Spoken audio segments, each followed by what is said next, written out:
ఓం శ్రీ గురుదేవాయ నమః.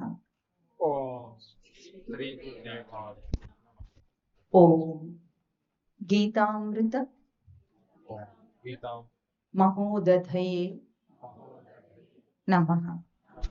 ఓం గీతామృత గీతామృత ఆస్వాద ఆనందాయ నమః. నాసతో నాసతో విద్యతే విద్యతే భావః భావః నాభావో నా భావో విద్యతే విద్యతే సతః.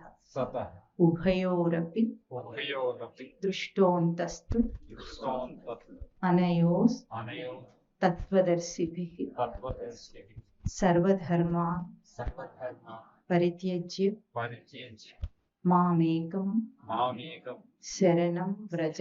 శరణం వ్రజ. అహం త్వా త్వా సర్వపాపేభ్యః సర్వపాపేభ్యః మోక్షయిష్యామి మా శుచః.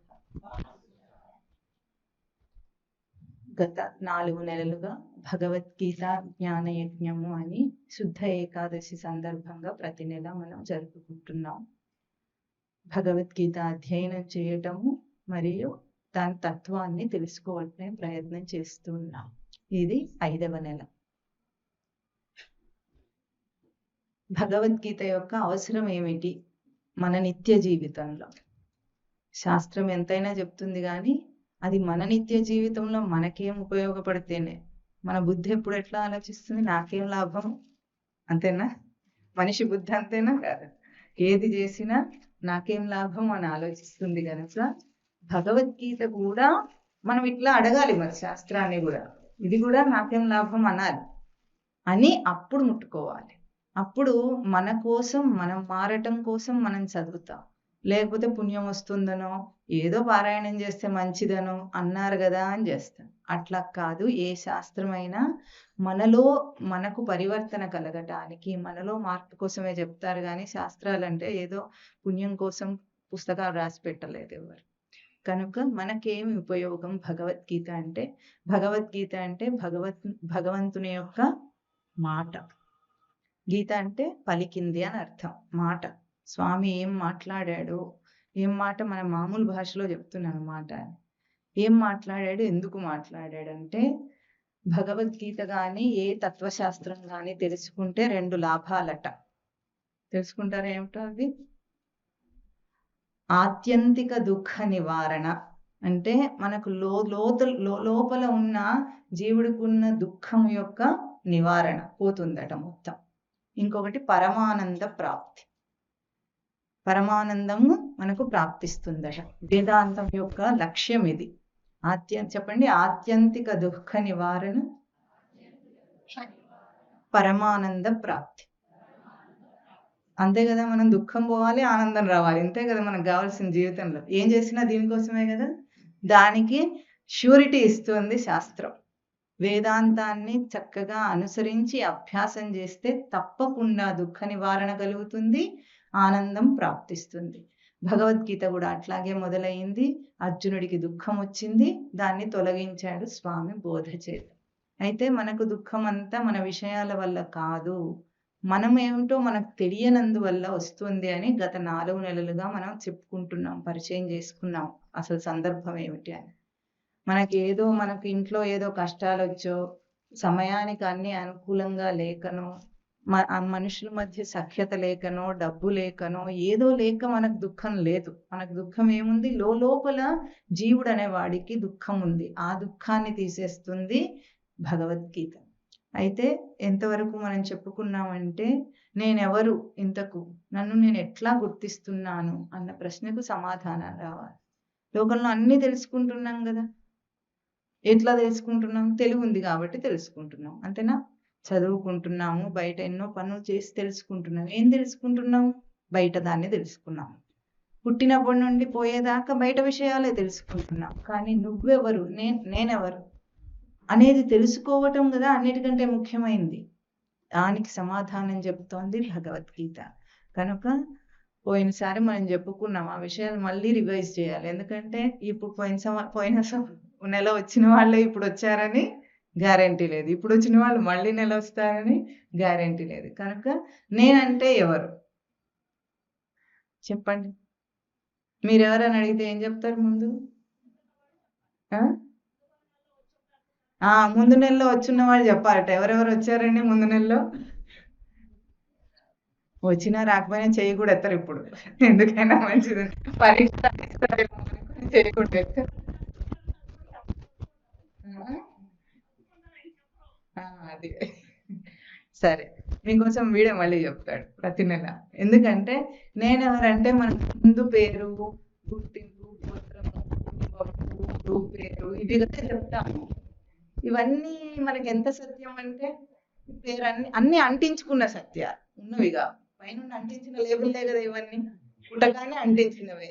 పుట్టగానే పేరు అంటించారు, పుట్టగానే కులగోత్రాలు అంటించారు, పుట్టగానే ఊరు అంటించారు, పుట్టగానే లింగం అంటించారు, నువ్వు స్త్రీని పురుషుడని. ఇవన్నీ దేంతో వచ్చినవి? పుట్టిన తర్వాత అంటిస్తే వచ్చినవి. అంటకుండా ముందే ఉన్నది. దేని మీద ఇది అంటించారు?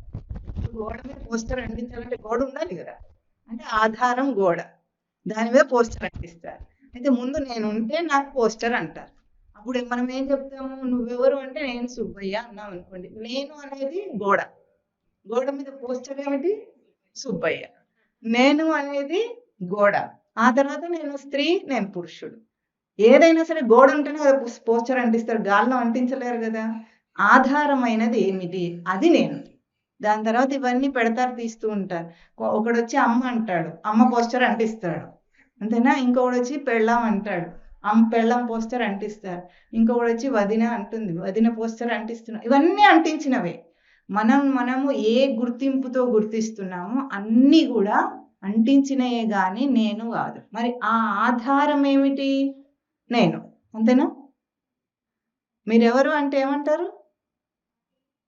నేను అని మొదలు పెడతారు కదా. కథ మొదలు పెట్టాలంటే నేననే అనాలి కదా పరిచయము. ఆ నేను ఆధారస్వరం. అందుకే నేను వదిలిపెట్టము. పైన అంటించినవన్నీ మార్చేస్తాము, కానీ నేనే అంటాం. ఆ నేను అనేది మూలం అన్నమాట. ఏమిటది? నా రూపం ఏమి అంటే ఈ దేహం అయితే కాదు. మనకు తెలుసు, బాగా తెలుసు, ఈ దేహం మారేది, ఈ దేహం పోయేది. తెలియంది ఎవరికైనా ఉందా ఇక్కడ? మళ్ళీ కూర్చోబెట్టి అదే ఎందుకు చెప్పటం? మీకు అందరికీ తెలుసు దేహం మారుతుందా లేదా. చిన్నప్పుడు ఒకలాగుంది, మధ్య వయసులో ఇంకోలాగుంది, ముసలితనంలో ఇంకోలాగుంది, కాసేపు అయితే ఉండకున్నాడు అంటే ఇది కూడా కాదు. ఆ నేను ఇది కూడా కాదు. అది కూడా తెలిసిపోతుంది. వస్తుంది పోతుంది కాబట్టి, మారిపోతుంది కాబట్టి ఇది నేను కాదు. ఇది అర్థమైంది మనకు. ఇంకా మరి మారకుండా ఉన్నది ఏమిటి? నేను. ఎందుకంటే పుట్టేటప్పుడు ఏమన్నాడు? నేను పుట్టానన్నాడు. చచ్చేటప్పుడు ఏమన్నాడు? నేనే అన్నాడు. అంటే నేను అట్లాగే ఉంది, దాని మీద ఇది కూడా అంటించబడుతుంది. మరి ఆ నేనెవరు అన్న సమాధానం చెప్పిందే భగవద్గీత. ఇందాక మనం అధ్యయనం చేసాం సాంఖ్యయోగం. సాంఖ్యయోగంలో ముందు అర్జునుడికి భయము, దుఃఖము రెండు వచ్చాయి. అంతేనా? మీకు అందరికీ కథ తెలిసే ఉంటుంది కదా. కురుక్షేత్రంలో నిలబడగానే రెండు వచ్చినాయి అర్జునుడికి. ఏమిటవి? భయము, దుఃఖం. ఈ రెండింటిని పోగొట్టడానికి ఏం చెప్పాలో అది చెప్పాడు స్వామి. కృష్ణుడు చెప్పింది ఏమిటి? భయం పోవాలి ఎట్లాగో, దుఃఖం పోవాలి ఎట్లాగో. దుఃఖం ఎందుకు వచ్చింది? నేను యుద్ధం చేస్తే నా వాళ్ళందరూ చచ్చిపోతారు కనుక దుఃఖం. అంతే కదా. మనకి దుఃఖం ఎప్పుడు వస్తుంది? మన వాళ్ళు చనిపోతే దుఃఖం, అనేటువంటి పెద్ద దుఃఖం. తర్వాత ఇంకోటి రెండోది ఏంటి? భయం. భయం ఎందుకు వచ్చింది? కంపించిపోయిందట. మహావీరుడైన అర్జునుడు దేహం కంపించిపోతుంది, నా శరీరం కంపించిపోతుంది అని ధనస్సు పట్టుకుని కింద వదిలేసి కళ్ళ వెంబడి నీళ్లు కార్చాడట. ఎవరు? మహావీరుడైన అర్జునుడు. ఓటమంటే తెలియని అర్జునుడు. అర్జునుడికి అర్జునుడు ఉన్న కాలంలో అర్జునుడిని ఓడించగలిగిన వాళ్ళు ఎవరు లేరట. ఇంద్రాది దేవతలు సైతం అర్జునుడిని ఓడించలేరు. అట్లాంటి మహావీరుడైన అర్జునుడు నాకు భయం వేస్తుంది మాధవ నేనని ధనస్సుని కింద వదిలేశాడట. మనకు కూడా అట్లాగే ఉందంటే నాకేం అట్లాంటివి లేవు అంటాం. అంతేనా? నాకేమంత దుఃఖము లేదు, నాకేమంత భయము లేదు. నిజంగా చెప్పండి, రోజు తలుపులు మూసుకుని ఎందుకు పడుకుంటాం? భయమే కదా. లేకపోతే గాలి ఆడకపోయినా సరే తలుపు మాత్రం తెరిచి పడుకోము. అంతేనా? ఆవిడకి భయం పోయిందట. కానీ మళ్ళీ కూడా మనం ఎట్లా ఉన్నాము? తిండి తింటున్నాము. ఎందుకు? తినకపోతే ఉండను. భయమే కదా. తినకపోతే నేను ఉండను, మందులు వేసుకోకపోతే నేను ఉండను, నేను ఉండను, నేను ఉండను అనే భయం ఉందా లేదా? ఎప్పుడూ ఉంటుంది మనిషికి. పైకి మనం అట్లా గాంభీర్యం, మేకపోతు గాంభీర్యం అంటారే, పైకి కనబడేటట్టు గంభీరంగా కనిపిస్తాం గానీ, లోపల నేనుండనేమో, నాకు రోగం వస్తే, యాక్సిడెంట్ అవుతుందేమో, అదవుతుందేమో, ఇదవుతుందేమో, నా వాళ్ళకేమన్నా అవుతుందేమో, ఈ భయాలేం వదిలిపెట్టేవి గాదు మనకి. అంతేనా? యుద్ధం వస్తే మనకెంత, మనకు గ్యాస్ ఉండదేమో, గ్యాస్ ఉండకపోతే ఏమవుతుంది? తిండి ఉండదు. తిండి ఉండకపోతే ఏమవుతుంది? నేనుండను. అంతే గదా! అంటే నేనుండనేమో అన్న భయము జీవుడిని వెంటాడుతూనే ఉంది. మళ్ళీ నా వాళ్ళకేమన్నా అవుతుందేమో అన్న దుఃఖము జీవుడిని వెంటాడుతూనే ఉంది. ఎప్పటికీ ఉంది. ఈ రెండింటిని మూలాలతో నరుకుతాడు స్వామి. పైపైన ఏదో ధైర్యం చెప్పే మాటలు చెప్పడు. పర్లేదులే ఇట్లాగే ఉంటుంది, అందరు ఇట్లాగే ఉంటారు, అందరు పోతూనే ఉంటారు, మనం ఇట్లాగే ఓదారుస్తాం. ఏదైనా జరిగితే మనం ఎవరు ఓదారుస్తాం? అందరు పోతూనే ఉంటారు కదా. ఉదాహరణకు ఇవ్వలేదు. ఇక్కడ కృష్ణ పరమాత్మ ఏం చెప్పాడు? అసలు నీకు చావే లేదు పో అన్నాడు. భయం పోయింది కదా ఇంకా. నీకు చావు లేదు, వీళ్ళెవ్వరికి కూడా నా బంధువులను ఎవరినైతే చూస్తున్నావు, శత్రువులను బంధువులను చూస్తున్నావు యుద్ధంలో, ఈ ఎదురుగా నిలబడిన నీ వాళ్ళెవ్వరికి కూడా చావే లేదు పో అన్నాడు. అది ముఖ్యమైనమాట. అంటే మనకి ఏ భయాలు ఉన్నావో అన్ని అంటించిన పోస్టర్కి సంబంధించిన భయాలే గాని మూలమైన మన గోడ లాంటి ఆధార స్వరూపానికి భయం లేదు. ఆత్మకు మరణం లేదు. ఆత్మ గాలి చేత శుష్కింపబడదట, అగ్ని చేత దహింపబడదట, శస్త్రముల చేత ఛేదింపబడదట. శస్త్రం ఛేదించేది దేహాన్ని, గాలి శుష్కించేది దేహాన్ని, అగ్ని దహించేది కూడా దేహాన్నే గాని నిన్ను కాదు అర్జున, నువ్వు అది కాదు అని చెప్పారు. అదే భగవద్గీత ఎవరికైతే వంట పడుతుందో వాళ్ళందరికీ కూడా ఆ ధైర్యం వచ్చేది ఏమిటి? దొంగల భయం పోదు, అసలు మరణ భయమే లేకుండా పోతుంది. అంటే మన గుర్తింపు పైన వాటితోనే ఉంది గనుక ముందు గుర్తింపును మార్చేస్తున్నాడు స్వామి. నువ్వెవరో నీకు సరిగా తెలియటం లేదు, నువ్వు అది కానే కాదు అని మార్పు తీసుకొస్తున్నాడు. తీసుకొచ్చిన తర్వాత ఏం చెప్పాడు? ఇదంతా దుఃఖం అంతా దేని వల్ల వస్తుంది? మనకు బాధ ఎప్పుడు కలుగుతుంది చెప్పండి?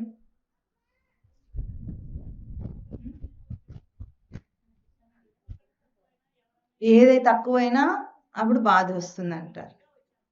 తక్కువ ఎక్కువ ఎట్లా అవుతాయి?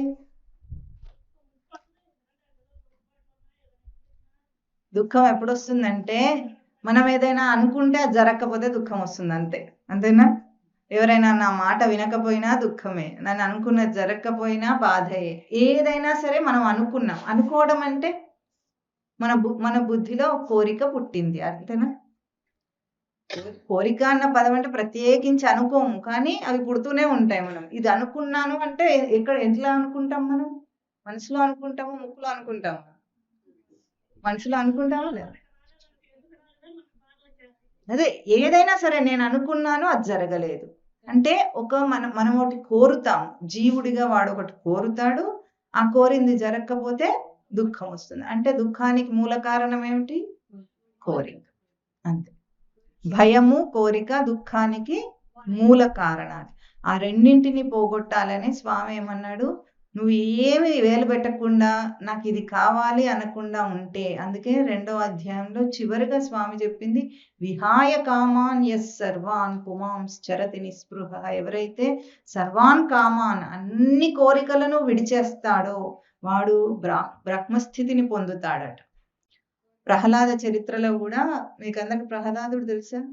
నరసింహస్వామి దేనికోసం అవతరించారు?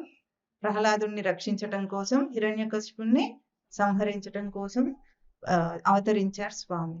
అప్పుడు ప్రహ్లాదుడిని చివర్లో హిరణ్యకశిపుని చంపేసిన తర్వాత నరసింహస్వామి ఉగ్ర రూపంలో ఉంటాడట. బ్రహ్మాది దేవతలు కూడా ఆ ఉగ్రత్వాన్ని తగ్గించలేకపోతే ప్రహ్లాదుడు స్తుతి చేస్తాడు. స్తోత్రం చేయగానే స్వామి శాంతిస్తాడట. ఆ శాంతించిన తర్వాత ప్రహ్లాదుడినే ఒక మాట అంటాడట, ఏదైనా ఒక కోరుకో, నేను చూస్తే ముచ్చటేస్తుంది, నాకు కోరిక తీరుస్తాను అంటాడట. అప్పుడు పరీక్షిస్తున్నావా స్వామి నన్ను, నాకు ఇంకా కోరికలు ఉన్నాయా లేదా అని నువ్వు నన్ను పరీక్షిస్తున్నావా అని అడుగుతాడట. అడిగి ఏమంటాడంటే, లోకంలో అందరు ఏం చేస్తారు? యజమానికి ఏమో ఏదో పని చేయించుకోవాలని వాడు ఏదో ఇస్తాడు, వీడికేమో డబ్బు కావాలని వీడు పని చేస్తాడు. వాళ్ళిద్దరికి వ్యాపార సంబంధం ఉంటుంది. లోకంలో అన్ని సంబంధాలు పరస్పరం ఏదో ఒకటి కావాలని అంటారు. నీ నుండి నాకేదో కావాలి, నా నుండి నీకేదో కావాలి, అదే సంబంధం ఉంటుంది. నాకట్లా నీతోనే ఏం అక్కర్లేదు, నీకు నాతోనే ఏం అవసరం లేదు, అవసరాలు బయట అవసరాలు ఏమీ లేవు, నాకు నీతో ఏం అవసరం లేదు, కనుక నాకు ఏ కోరిక లేదు అంటాడు. అయినా సరే స్వామి అంటాడట, బలవంత పెడతాడు. కాదు నువ్వు ఏదో ఒకటి కోరుకుంటేనే నాకు తృప్తి, నా తృప్తి కోసం నువ్వు కోరుకో అంటాడట. అంటాడట, కోరిక లేకుండా చేయి నన్ను అన్నాడట. నాకు కోరిక లేకుండా చెయ్యి అన్నాడు. ఎందుకు? కోరిక లేని వాడు నీతో సమానం, నారాయణుడితో సమానం అవుతాడు వాడు. కోరిక వల్లనే మనం జీవులమైన. కోరిక లేని వాడు ఏమవుతాడు? నారాయణుడితో సమానం అవుతాను గనుక నాకు కోరిక లేకుండా చెయ్యనే కోరిక కోరుకున్నాడట స్వామి. మనకు అట్లాంటి ఆఫర్ ఇస్తే ఏం చేస్తాం? ఇంత పొడగాటి లిస్ట్ ఇస్తాం అంతేనా? అన్ని తీరిన తర్వాత పోనీ తృప్తి పొందుతామా? లిస్ట్ ఇస్తాము, తృప్తి మళ్ళీ కూడా రాదు. అన్ని అయిపోయిన తర్వాత కూడా తృప్తి అయితే ఉండదు. కనుక తృప్తి దేంట్లో ఉంది? కోరికలు తీర్చుకోవటంలో ఉందా, కోరికలు వదిలేయటంలో ఉందా? ఈ సత్యం తెలుసుకుంటే వాడి జీవితంలో శాంతే శాంతి. ఇన్ని సంపాదించి లోకం మీద మనుషులందరూ ఏమంటున్నారమ్మా చివరికి? ఏమంటున్నారు? మనశ్శాంతి లేదండి అంటారు. అంతేనా? అన్నీ ఉన్నాయి కానీ శాంతి లేదు. ఎందుకు? కోరుకుంటున్నాని కోరికలు తీరలేదు కనుక. ఎన్ని తీర్చుకున్నా తీరేవి కాదు గనక భగవద్గీత ముందేం చేస్తుంది? నువ్వు కనిపించే దేహం కాదు, నీ గుర్తింపు ఇది కాదు, నువ్వు ఆత్మస్వరూపుడివి. నువ్వు ఒక్కడివేనా? అందరూ ఆత్మస్వరూపులే. అందరూ ఆత్మస్వరూపులే గనుక భేద బుద్ధి అనేది ఈ బయట గుర్తింపులతోనే. నీకు అది లేదు అర్జున. నువ్వు చంపేవాడివి కాదు, వాళ్ళు చచ్చేవాళ్ళు కాదు. అర్జునుడు ఏమన్నాడు? పాపం వస్తుంది మాధవ, కేశవ, వాళ్ళకి బుద్ధి లేదు, యుద్ధం చేస్తున్నారు, మనకు బుద్ధి లేదా అని అడుగుతాడు మొదటి అధ్యాయంలో. మనకు తెలివి లేదా? మనం ఎందుకు చేయాలి? వాళ్ళకంటే తెలివి లేదు, యుద్ధం చేస్తున్నారు, మనం ఎందుకు చేస్తున్నాం యుద్ధము? మనకు తెలివి ఉండాలి కదా అంటాడు. పాపం వస్తుంది అంటాడు, కులనాశనం అయిపోతుంది అంటాడు, స్త్రీలు విధవలు అయిపోతారు అంటారు, ఆ స్త్రీల వల్ల వర్ణ సంకరం అవుతుంది అంటాడు. ఎన్ని మాటలు చెప్తాడు భయపడి. ఇవన్నీ మాటలు ఎట్లా చెప్పాడు? భయపడి చెప్తాడు. అప్పుడు స్వామి ఏమన్నాడు? ఏం పాపం రాదు, ఎందుకంటే వీళ్ళందరూ ఆల్రెడీ చచ్చిన వాళ్ళే అని విశ్వరూపం చూపించాడు. తర్వాత నేను ఆల్రెడీ చంపేశాను, ఇప్పుడు నువ్వేం చేసేలేదు, నిమిత్త మాత్రం భవ, నేను చంపుతున్నానని అనుకోకు. వాళ్ళు దేహం చేత చచ్చిన వాళ్ళే. పుట్టుకతోనే మనకు ఎక్స్పైరీ డేట్ వచ్చేస్తుందా లేదా? మ్యానుఫ్యాక్చరింగ్ డేట్ దాని పక్కనే ఎక్స్పైరీ డేట్ ఉంటుందా లేదా? అయిపోయింది. పుట్టినప్పుడే చచ్చిన వాళ్ళం మనం, ఎందుకంటే చావటం గ్యారంటీ కాబట్టి. ఇక దానివల్ల నాకు పాపం వస్తుందని ఎట్లా అనుకుంటావు? అసలు ఆత్మస్వరూపుడికి మరణమే లేదు, నీ పాపం రావడానికి అవకాశం లేదు. నువ్వు చంపవు, వాళ్ళు చంపరు, నీకు ఆ శక్తే లేదు అని ఆత్మస్వరూపం యొక్క ప్రతిష్టను చూపించాడు స్వామి సాంఖ్యయోగంలో. సాంఖ్యం అంటేనే ఏమిటంటే, సాంఖ్యం అంటే స్పష్టత. చెప్పండి. స్పష్టమైన జ్ఞానం. ఎంత స్పష్టంగా తెలిసి ఉండాలి. నేనెవరు అంటే ఏం చెప్పాలి మీరందరూ? ఎవరది? జీవుడను. జీవుడికి మరణం ఉండదు, దేహానికైతే మరణం ఉంటుంది. నేను దేహం అని అనుకున్నవాడు మరణిస్తాడు, నేను దేహం కాదు జీవుడిని అని తెలుసుకున్నవాడు మరణించాడు. ఇంతే. సింపుల్గా ఉందా లేదండి?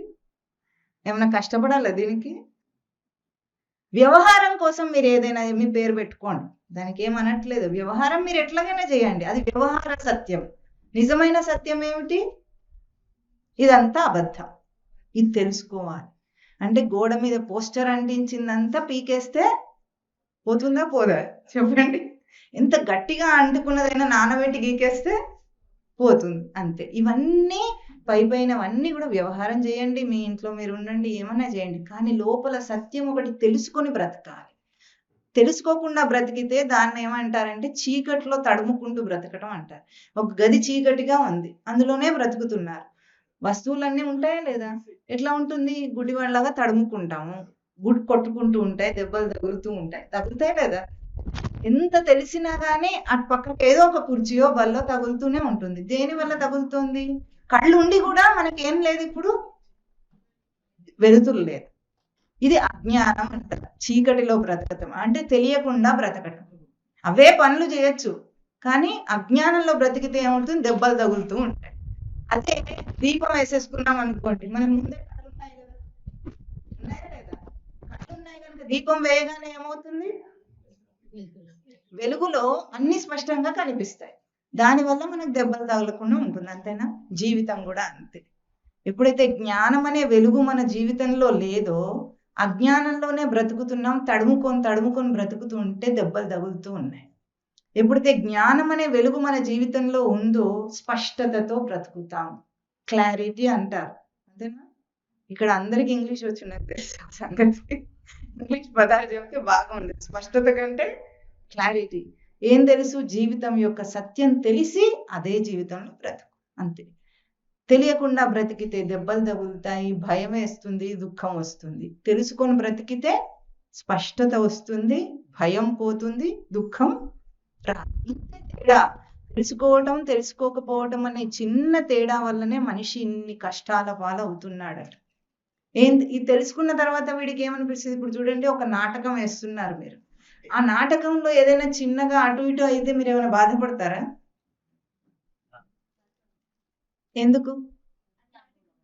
నాటకం కాబట్టి. ఎంత సింపుల్ గా చెప్పారు. అది నిజం కాదు కాబట్టి. అంతేనా? నిజం కాదు కదా, కొంచెం సేపే కదా ఉండేది. సరే ఏదో అడ్జస్ట్ చేసుకుందాం అనుకుంటారు. అంతేనా? ఇది కూడా అంతే. ఏదో తక్కువైపోయిందని, ఏదో కావాలని ఎంతో ఆతృతపడి, ఎంతో పాకులాడటం అంటారా ఈ ఊర్లో? దానికోసం, దీనికోసం, వాడి కోసం, వీడి కోసం, అది కావాలి, ఇది కావాలి, అది కావాలి, ఇది కావాలి, నిత్యం ఇదే పని కదా. ఇది శాశ్వతం అనుకొని ఇక్కడ పొందాలనుకుంటున్నాం. మనకేం చెప్తుంది? ఇది శాశ్వతం కాదు, నువ్వు ఉంచాలన్నా ఉండేది కాదు ఇది. కాలము ఇప్పుడు ఉందనుకోండి, ఇప్పుడు మనం మాట్లాడుకుంటున్నాం, మాట్లాడుతూ ఈ క్షణం గడిచిపోతుందా లేదా? మళ్ళీ తిరిగి వస్తుందా? దాని రూపం ఉందా ఎక్కడైనా? తిరిగి తీసుకురాగలమా? అంటే క్షణకాలం, క్షణికమైంది, అశాశ్వతమైంది అంటారు. దీన్ని ఏమంటారు? అశాశ్వతం.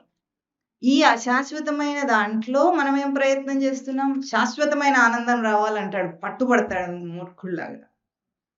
అశాశ్వతమైన దాన్ని పట్టుకొని శాశ్వత ఆనందం ఎట్లా వస్తుంది చెప్పండి? ఉంటుందా? ఇప్పుడు మీరు ఈ కుర్చీలో కూర్చున్నారా లేదా?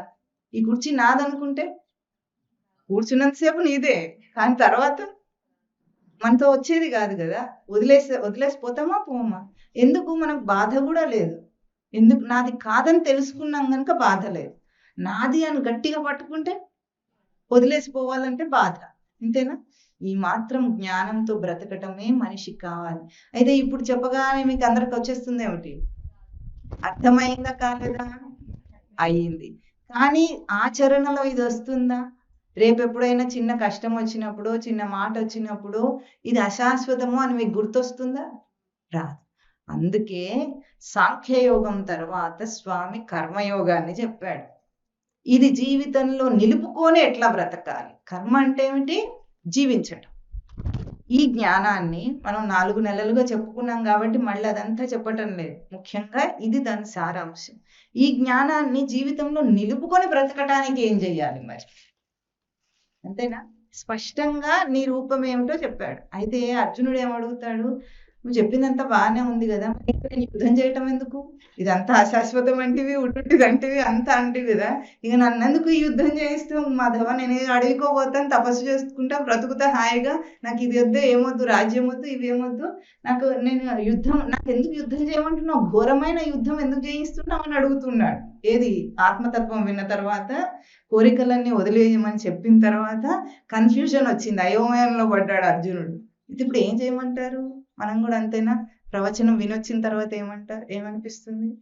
అయితే కొంచెం పట్టించుకున్నాం అనుకోండి, ప్రవచనంలో విషయాలను పట్టించుకుంటే, వదిలేయకుండా, నిర్లక్ష్యం చేయకుండా ఏం చేయాలి అని ఆలోచన వస్తుంది. పట్టించుకోలేదనుకోండి, ఏదో వాళ్ళు చెప్పుకున్నారు పోయింది, మనకెందుకని ముందులానే ఉంటాడు. ఇంతేనా? ఈ రెండే ఉంటాయి. కొద్దిగా లోతుగా ఆలోచించి, లేదు మనం మారాలి, వినొచ్చాం కదా, ఈ మాట మన కోసమే కదా చెప్పారు, మనం మారుదాం అనుకుంటే అప్పుడు కన్ఫ్యూజన్ వస్తుంది. అయితే ఇప్పుడు ఏం చేయాలి? ఇంతకీ వస్తుందా లేదా? అట్లాగే వచ్చింది అర్జునుడికి కూడా. ఇంతకు నన్ను ఏం చేయమంటావు? నాకైతే అర్థం కావట్లేదు. నువ్వు 2 రకాలుగా చెప్తున్నావు. కర్మ అయితే చేయమంటున్నావు, కర్మణ్యేవ అధికారస్తే అని చదివారు ఇందాక మీరు. కర్మ ఎందే నీకు అధికారం ఉంది, ఫలం నందు అధికారం లేదన్నాడు. ఇంకో పక్కనేమో నాకు కర్మనే లేదు, ఆత్మస్వరూపుడికి చేసేది లేదు, చేయబడేది లేదు అన్నావు. 2 రకాలుగా మాట్లాడావు కాబట్టి నాకు కన్ఫ్యూజన్ వచ్చింది మాధవ. ఇప్పుడు క్లారిటీ ఇవ్వు మళ్ళీ. నువ్వేది చెప్తే నేను అది చేస్తారండి చెప్పకు నాకు. ఎందుకంటే నిర్ణయించుకునే బుద్ధి కూడా నాకు లేదు అంటున్నాడు అర్జునుడు. అని ఏదో ఒకటి శ్రేయస్యాన్ నిశ్చితం బ్రూహి తన్మే సునిశ్చితం. నాకేది మేలో నువ్వే చెప్పు మాధవ, నువ్వు చెప్పినట్టు చేస్తా అన్నాడు. పోనీ మనం అదన్నా అంటామా? చెప్పినట్టు చేస్తాం అంటామా? అస్సలు అన్నాం. ఎందుకంటే మనకు తెలుసు ఏమేమో చెప్పేస్తారు వీళ్ళు, భయం ముందే. ఎందుకు వచ్చిన గోల అనుకుని అడగం. కానీ అర్జునుడు లాంటి వాడైతే అడుగుతారు. ఎవరు అడుగుతారు?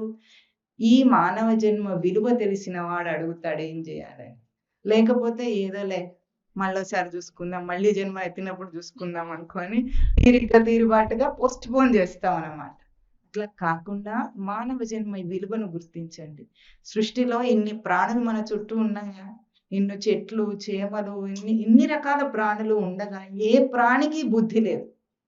ఇట్లా జ్ఞానాన్ని వినే బుద్ధి ఎవరికైనా ఉందా? ఏ ప్రాణికి లేదు. అందుకే మనిషి గొప్పవాడు. మనిషికి తెలివి ఉంది, దానివల్ల అవగాహన చేసుకుంటాడు. అవగాహన చేసుకొని తెలుసుకోవటమే కాదు, దాన్ని మళ్ళీ ఆచరణలో పెట్టగలడు. కర్మక్షేత్రంలో పుట్టిన మనిషికి ఇదేమిటి?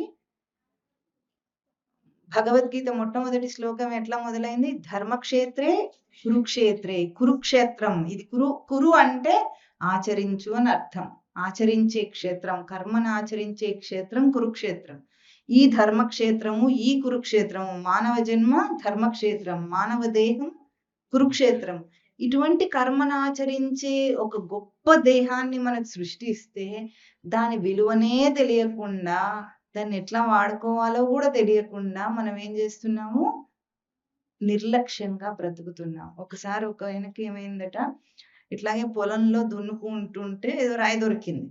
ఎర్రగా చాలా బాగుందట, బరువుగా ఉందట, బాగుందని తను తీసి పక్కన పెట్టుకుని ఇంటికి తీసుకెళ్ళాడు. అతను ఏదో గుడిసెకి తలుపుకి గొళ్ళం లేదట. గొళ్ళం లేకపోతే ఈ రాయిని దేనికి వాడుకుంటున్నాడు? తలుపుకి అడ్డం పెట్టుకోవడానికి వాడుకుంటున్నాడట దాన్ని. అట్లాగే చాలా రోజులు గడిచిపోయినాయట. అది వాడుకుంటూనే ఉన్నాడు. పిల్లాడు పుట్టాడు, పెద్దవాడయ్యాడు, దరిద్రాన్ని అనుభవిస్తున్నాడు, డబ్బు లేక చాలా కష్టపడిపోతున్నాడు. అయినా సరే అట్లాగే వాడుకుంటున్నాడు. ఒకసారి ఎవరో ఒక వ్యక్తి, ఎవరు రత్నాల గురించిన జ్ఞానం ఉన్నవాడు వచ్చాడు వాళ్ళ ఇంటికి. ఏదో యాదృచ్ఛికంగా వచ్చాడు అటుగా పోతూ. అది చూస్తాడు, అది మరకతమణి అని చెప్పాడట. వామ్మో ఇదేమిటి మరకతమణి, దానికి కోట్ల విలువ ఉందని చెప్పాడట. ఇప్పుడు వీడికి ఇన్ని రోజులు దరిద్రం అంతా అనుభవించేసిన తర్వాత జీవితపు చివరి దశలో ఇది విలువైన రత్నం అని తెలిసింది. ఏం లాభం? చచ్చే ముందు తెలుసుకొని ఏమైనా లాభం ఉందా? జీవితాంతం మరి ఆయన దేనికి వాడుకున్నాడు? బరువుకి వాడుకున్నాడు. తలుపుకి అడ్డం పెట్టుకోవడానికి. అట్లా ఉంది మన విషయం కూడా. ఈ మానవ జన్మ, ఇంత విలువైన మానవ జన్మను పిల్లల్ని కంటం, తింటం, తాగటం, పెంచటం, లోకంలో పెళ్లిళ్ళు, పేరంటాలు చేసుకోవటం, పూజలు, వ్రతాలు చేయటం, అర్థం తెలిసి తెలియకుండానే బ్రతకటానికే సరిపోయింది. మానవ జన్మ విలువ మనకు అర్థం కాలేదు. కనుక ఇప్పుడైనా సరే జీవితం అంటే బాగా గుర్తుపెట్టుకోండి. మీరు ఎంత వయసున్నా సరే మీరు ఇప్పుడు మొదలు పెట్టవచ్చు. మీ పిల్లలకి ఇప్పుడే భగవద్గీతని చెప్పాలి. భగవద్గీత ఎప్పుడు తెలుసుకోవాలి? బ్రతికేటప్పుడు తెలుసుకోవాలి, బ్రతికైపోయిన తర్వాత కాదు. కనుక దాని విలువ ఏమిటి అనేది కర్మను ఆచరించటంలో, కర్మక్షేత్రమైన భూమి మీద పుట్టాం మనం. ఇది ఇక్కడ ఎవరు కర్మం చేయకుండా ఉండలేరు. పుట్టిన ప్రతి ప్రాణి ఏదో ఒక కర్మ చేస్తుంది. కాకపోతే కర్మ అంటే ఏమిటి ఇప్పుడు ఇంతకి చెప్పండి, మీకు ఏం అర్థమైంది? కర్మ అన్న పదం విన్నారా? మన పనులే మన కర్మలని అందరూ అంటారు. ఆవిడ చెప్పింది కరెక్టా? ఎవరైనా కాదంటారా? కరెక్టేనా? అంతేనా? అయితే మనం చేసే పని ఏమిటి? రాత్రికి పడుకోవటం, పొద్దున్న లేవటం, స్నానం చేయటం, కాఫీ టీ తాగటం, వంట చేసుకోవటం, తర్వాత మింగటం. అదే చేసుకున్న తర్వాత తినకుంటారు ఏమిటి? తినటము, ఇంటి పనులు అవి చేసుకోవటము, పొలం పనులు అవి చేసుకోవటము, వృత్తి వ్యాపార కర్మలు, చదువుకునే వాళ్ళకి చదువుకునే కర్మ. ఇవి కాకపోతే గట్టిగా అన్నిటికీ ఏడ్చుకుంటూ నాకు కర్మ కాలింది అనుకొని తిట్టుకోవటం. ఇంతేనా? ఇవే కర్మలా?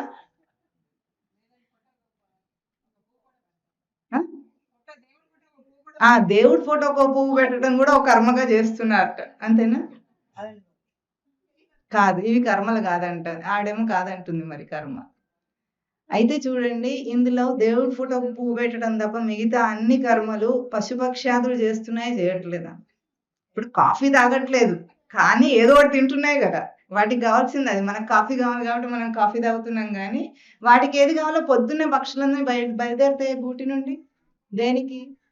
తిని సంపాదించుకోవడం, అంతే కదా. దాని పని కూడా అదే, మనం కూడా అదే చేస్తున్నాము, అది కూడా అదే చేస్తుంది. మనం కూడా పిల్లల్ని కంటాము, అది కూడా పిల్లల్ని కంటుంది. మనం కూడా ఇల్లు కట్టుకుంటాం, అది కూడా గూడు కట్టుకుంటుంది. ఇవి కర్మలు అయితే దానికి చెప్పుండొచ్చు కదా మరి, కర్మక్షేత్రం అని. దానికి చెప్పకుండా మనకెందుకు కర్మక్షేత్రం అని చెప్పారు? ఇవి పనులన్నీ కర్మలు కావు అంటుంది భగవద్గీత. కర్మణ్యేవ అధికారస్తే అంటే నా కర్మ ఏమిటి, నేను వంట చేయటమే నా కర్మ అనుకొని, అవే పనులు అనుకొని, నేను టీచర్గా ఉండటమే నా కర్మ, నేను డాక్టర్గా ఉండటమే నా కర్మ అనుకొని, వృత్తి వ్యాపార కర్మలు పనులన్నిటినీ కూడా కర్మలుగా చేసుకొని, ఇంకో కర్మ ఉందని కూడా తెలియకుండా బ్రతుకుతున్నాడు మనిషి. కాబట్టి భగవద్గీత కర్మ యొక్క ప్రస్తావన తీసుకొస్తోంది. ఇవే పనులు కర్మలు కావు. కనుక ఇప్పుడు మనం పనులను కర్మలను వేరు చేసే ఒక తెలివి ఇవాళ తెలుసుకుందామా? బయట చేసే పనులన్నీ ఏముంటాయో పనులు అంటారు వాటిని. మన తెలుగు భాషలో పనులు, సంస్కృతంలో వాటిని క్రియలు అంటారు. ఏమంటారు? క్రియలు. క్రియాకలాపాలు అని విన్నారా ఎప్పుడన్నా? విన్నారా? కార్యాలయము అని విన్నారా? కార్యాలయం అంటే క్రియలు జరిగేది కార్యాలయం. కార్యాలు, బయట కార్యాలు జరిగేవన్నీ కార్యాలయంలో జరుగుతాయి అన్నమాట. అవి ఉంటాయి కదా మనకు, కార్యాలయాలు ఉంటాయా లేదా? అంటే బయట పనులన్నీ కూడా వాటిని ఏమనాలి? క్రియలు అనాలి.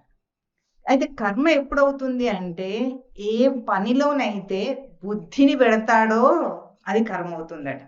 బుద్ధి లేకుండా చేస్తే క్రియ అవుతుంది. ఏమవుతుంది చెప్పండి? బుద్ధితో చేస్తే కర్మ, బుద్ధి లేకుండా చేస్తే క్రియ. మనం అన్ని పనులు బుద్ధితో చేస్తున్నామా అంటే మీరు ఏమంటారు? గబుక్కున కోపం వస్తుందో ఏమో, బుద్ధి లేదా మాకు అని వస్తుందా? యథాలాపమా, బాగా కరెక్ట్ పదం అది, యథాలాపం అనేది. యథాలాపంగా చేస్తాం. ఇప్పుడు స్నానం చేయాలనుకోండి, రోజు బుద్ధి పెట్టి చేస్తాం ఏమిటి? సార్ దానికి అలవాటు చేస్తే సబ్బు ఎట్లా రుద్దాలో చేతికి తెలుసు, సబ్బుకు తెలుసు, రుద్దుకుంటూ ఉంటుంది, అంతేనా? ఒక ప్యాటర్న్లో స్నానం చేసేస్తామా లేదా? బుద్ధి పెడతాం అక్కడ? పెట్టము. అమ్మగారులకు వంట కూడా అంతా సరళం అయిపోయింది, సునాయాసంగా చేసేస్తారా చేయరా? చేసేస్తారు కదా. ఉప్పేసేటప్పుడు ఎవరితో మాట్లాడుకుంటూనో పిల్లవాడిని తిట్టుకుంటూ కూడా ఉప్పేసేస్తే అది కరెక్ట్గా ఉంటుంది, అంతే లేదా? అంటే మనకి ఎంతగా అలవాటు అయిపోయిందంటే, ఒక యంత్రం లాగా మనము రోజు చేసే పనులన్నీ బుద్ధి ప్రయోగం లేకుండా చేయగలం, చాలా బాగా చేయగలమా లేదా? అప్పుడు యంత్రానికి మనకి తేడా ఏమిటి? ఇప్పుడు ఈ మైక్ ఉందనుకోండి, ఏముంది, ప్లగ్ కనెక్ట్ చేస్తే అది శబ్దాన్ని పెంచి వినిపిస్తుంది మనకు, అంతేనా? యంత్రాలన్నీ అంతే. అప్పుడు స్విచ్ ఉంది, అదే ఫ్యాన్ ఉంది, స్విచ్ ఆన్ చేయగానే ఏం చేస్తుంది? తిరుగుతూ ఉంటుంది. దానికి బుద్ధి అవసరమా? దాన్ని అట్లా రచించారు, డిజైన్ చేశారు. కాబట్టి కరెంటు పాస్ అయితే తిరగటానికి దాన్ని రచించారు. కాబట్టి అది ఏం చేస్తుంది? తిరుగుతూ ఉంటుంది. దానికి బుద్ధి ప్రయోగించాల్సిన అవసరమే రాదు, లేనే లేదు దానికి అందుకే ఆ బుద్ధి ప్రయోగం లేదు. కాబట్టి యంత్రం మళ్ళీ స్విచ్ ఆఫ్ చేయగానే బుద్ధిమంతులు అలాగే ఏం చేస్తుంది? టక్కిమని ఆగిపోయి కూర్చుంటుంది. మనం కూడా అట్లాగే యంత్రం లాగా పనిచేస్తున్నాం. చివరికి ఇందాక చెప్పిన దేవుడు పటం ముందు దేవుడి దగ్గర మనస్సు లేదు, బుద్ధి లేదు, ఏం లేదు. మీరు చెప్పండి, నిజాయితీగా చెప్పండి, ఏ ఒక్క పనిలోనైనా బుద్ధి పెట్టి చేస్తున్నామా? తిండి విషయంలో కూడా యంత్రమే కదమ్మా. ఏం తింటాడు? రోజు అదే తిండి, తరతరాలు ఏది వండుతున్నారు అదే తింటారు. అరే ఇది మంచి, ఇది చెడ్డు అని ఆలోచిద్దామని కూడా లేదు. మా ఇంట్లో ఇట్లాగే ఉంది, దీనికి స్వామివారు ఏమంటారు? మా తాతలు ఇట్లాగే తలపగలు కొట్టుకున్నారు, మేము ఇట్లాగే తలపగలు కొట్టుకుంటామని అందరూ తరతరాలుగా ఒకటే. ఇది మంచిది కాదట అని ఎవరైనా చెప్తే వింటామా మనం? మాకు ఇదే అలవాటు అండి. అలవాటు అంటే ఏమిటండి? అలవాటు అంటే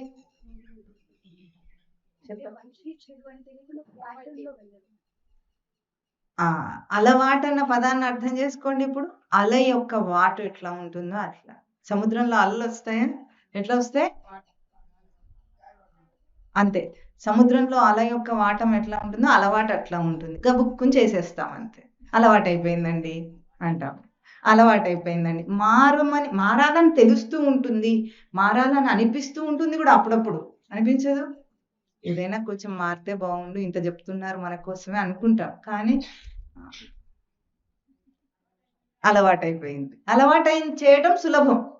మార్పు తీసుకురావటం కష్టం. దేనికి కష్టం? బుద్ధికి కష్టం. దేహానికి కష్టం ఏముండదు అక్కడ. కాకపోతే అలవాటు మార్చాలంటే కొంచెం బుద్ధిని ఉపయోగించాలి కదా మళ్ళీ. ఇప్పుడు ఆ బుద్ధిని ఎవరు పెడతారులే అని బద్ధకిస్తాం. అంతేనా? కనుక బయట చేసేవన్నీ క్రియలు, బుద్ధితో చేసేవన్నీ కర్మలు. ఈ మాట అర్థమైందా మీకు? గుర్తుపెట్టుకుంటారా? ఇప్పుడు నేను బుద్ధి స్వరూపమా, లేకపోతే నేను బయట దేహము పనులు నేనా? మనం ఏమనుకుంటామంటే బయట పని చేసి నేను చేశానంటాడు, గర్విస్తాడు, అహంకరిస్తాడు. అంతేనా? చేయలేకపోతే అయ్యో నేను చేతగాని వాడిని అనుకుంటాడు, బాధపడతాడు. అంతేనా? పిల్లలు కూడా ఫెయిల్ అయితే ఏమనుకుంటారు? చేతగాని అనుకుని డిప్రెషన్ వచ్చి చచ్చిపోతారు కూడా, ఆత్మహత్య చేసుకుంటారు. ఎందుకంటే బయట పనితోనే నువ్వు గుర్తిస్తున్నావు, కానీ నువ్వు దానికంటే వేరైన బుద్ధి స్వరూపానివి కదా. అంతే కదా? బయట రిజల్ట్ లో ఫెయిల్ అయితే ఏమిటి, పాస్ అయితే ఏమిటి? నీకు తెలివి వచ్చిందా? తెలివి మాట అయితే చదువుల్లో తెలివి ప్రసక్తే లేదు. ఇప్పుడు ఉందా? ఈ కాలం పిల్లల చదువుల్లో తెలివి ఉంటుందా? ఉండదు. డిగ్రీ తప్ప వాళ్ళకి తెలివి అనేది వాళ్ళ డిక్షనరీలోనే లేకుండా అయింది. పొట్టబడిస్తే మళ్ళీ ఒక స్పెల్లింగ్ రాదు, వాడు అంతా కంప్యూటర్లోనే అదే ఫోన్లోనే చూసుకోవాలి. ఒక ఎక్కమన్నా వస్తుందా? రాదు. అది కూడా రాదు. పెద్ద పెద్ద స్కూళ్ళల్లో చదువుతారు, చాలా పెద్ద స్టేట్కి ఎదుగుతారు. ఏది అడిగినా వాడికి రాదు. ఇప్పుడు వాడి నెంబర్ వాడికి కూడా తెలియదు సరిగ్గా. అంతే అంతే. అంటే తెలివిని ప్రయోగించటం అనేది యంత్రాలు వచ్చిన కొద్దీ ఏమైంది? తెలివి ప్రయోగం పోయింది. అంటే ఇంకా ఇంకా యాంత్రికంగా మనిషి తయారయ్యాడు కాబట్టి కష్టాలు ఎక్కువ అవుతున్నాయి. చూడండి, వసతి ఎక్కువైనప్పుడు సుఖంగా కష్టం రావాలా? పూర్వం కంటే ఇప్పుడు వసతులు ఎక్కువ ఉన్నాయి. మనకు సుఖం వస్తుందా, దుఃఖం వస్తుందా? ఎన్ని వసతులు ఉన్నాయో అంత దుఃఖం వచ్చింది. అంతేనా? ఎందుకు అంటే యంత్రం అయ్యావు కాబట్టి, నీ బుద్ధికి ప్రయోగమే లేకుండా అయ్యింది కాబట్టి. మనిషి అంటే బుద్ధిని ప్రయోగించాలి, అప్పుడు వాడికి దుఃఖం రాదు. ఎంత యంత్రంలాగా బ్రతుకుతాడో అంత దుఃఖాల పాలవుతాడు. ఇక మనం అలవాట్లు ఎట్లా ఉంటాయంటే అవి మన ఇష్టంతో కూడా చేసుకునేవి కాదు. చెప్పండి, మీ అలవాట్లన్నీ మీరు ఇష్టపూర్తిగా ఎంచుకున్నారా? ఎంపిక చేసుకొని మీరే అలవాటు చేసుకున్నారా? మీకు ఆ స్వేచ్ఛన ఉందా? పోనీ లేదు. మనం ఏ బట్టలు వేసుకుంటాము? మార్కెట్లో ఏ ఫ్యాషన్ ఉంటే ఆ బట్టలు. అంటే మన ఇష్టమా, మార్కెట్ ఇష్టమా? అయిపోయింది. ఇక స్వేచ్ఛ ఎక్కడుంది? అదే శాస్త్రం చెప్పింది అనుకోండి, ఇట్లా బట్ట కట్టుకోవాలి అని. మేము మా ఇష్టం ఉన్నట్టే మేము బ్రతుకుతామంటారు. ఎక్కడ బ్రతుకుతున్నావు? షాప్లో వాడు 4 చూపిస్తే ఆ 4గిట్లో ఏదో ఒకటి కొనుక్కొని వస్తున్నావు కదా. ఫ్యాషన్ ఏదొస్తే అదే వేసుకుంటున్నావు కదా. నీ ఇష్టం ఎక్కడుంది అక్కడ? అక్కడ స్వేచ్ఛ లేదు కదా మనకు. మనం ఏమనుకుంటున్నాం?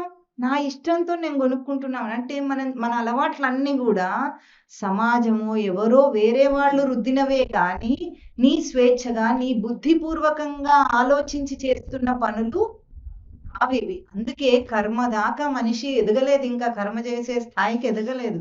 కర్మ మొదలే పెట్టలేదు వాడు. అందుకు భగవద్గీత జ్ఞానం తర్వాత కర్మయోగాన్ని 3వ అధ్యాయం కర్మయోగాన్ని బోధించింది. ఎందుకు? కర్మ చెయ్యాలి పుట్టినవాడు, కర్మ చేయాలి. అంటే ఎంచుకో, ఇప్పుడు నువ్వు నీ జీవితాన్ని ఎంచుకో. మా తాతలు తండ్రులు, మా వంశ పరంపర, మా ఊరి ఆచారం అనుకొని అవన్నీ గిరిగీసుకొని బుద్ధిని ప్రయోగించకుండా బ్రతకటానికి నీకు అర్హత లేదు అంటున్నాడు స్వామి. నువ్వు కర్మనే ఆచరించాలి కానీ క్రియాకలాపాల్లో మునిగిపోతే పశువుకి నీకేమిటి తేడా అయ్యా? ఇంకా పొయ్యి అంటించుకుంటే కాదమ్మా. ఇప్పుడు నేను అనేది ఈ కాలంవి వాడినంత మాత్రాన నువ్వు పనికిరాని అనట్లేదు. దీంట్లోనైనా బుద్ధిని ప్రయోగించు. అప్పుడు వాళ్ళు కూడా చేసినప్పుడు వాళ్ళేం బుద్ధిమంతులు అనుకోవద్దు. పూర్వకాలం ఉన్న వాళ్ళు అందరూ బుద్ధిమంతులు అయితే అందరూ ఇప్పుడు పుట్టేవాళ్ళు బుద్ధిమంతులు అయి ఉండరు. భగవద్గీత చెప్పిన రోజు నుండి కూడా యాంత్రిక జీవితం ఉంది. ఇట్లాగే బ్రతకటం అనే గుడ్డి జీవితం ఉండకూడదు. తెలివితో జీవించటం. నీకు తెలివి స్వరూపుడు. మనిషి అంటే తెలివి వాడి స్వరూపమా, లేకపోతే కులగోత్రాలు వాడి స్వరూపమా? చెప్పండి. తెలివే కదా. వాడిని ఇప్పుడు బుద్ధి గుణాలతో గుర్తిస్తామా, మనిషిని ముక్కు మొహంతో గుర్తిస్తామా? ఒక ఫలానా రామయ్య గారు ఉన్నారు, చాలా సౌమ్యుడండి, మంచివాడండి, ఎప్పుడు కూడా ఎవరిని కొంచెం కూడా బాధ పెట్టడండి అంటామా? ఇప్పుడు రామయ్య గారి ముక్కు మొహంతో మాట్లాడామా? రామయ్య గారి గుణంతో మాట్లాడామా? గుణం దేనికి ఉంటుంది? బుద్ధికి ఉంటుందా? ముక్కు మొహానికి ఉంటుందా?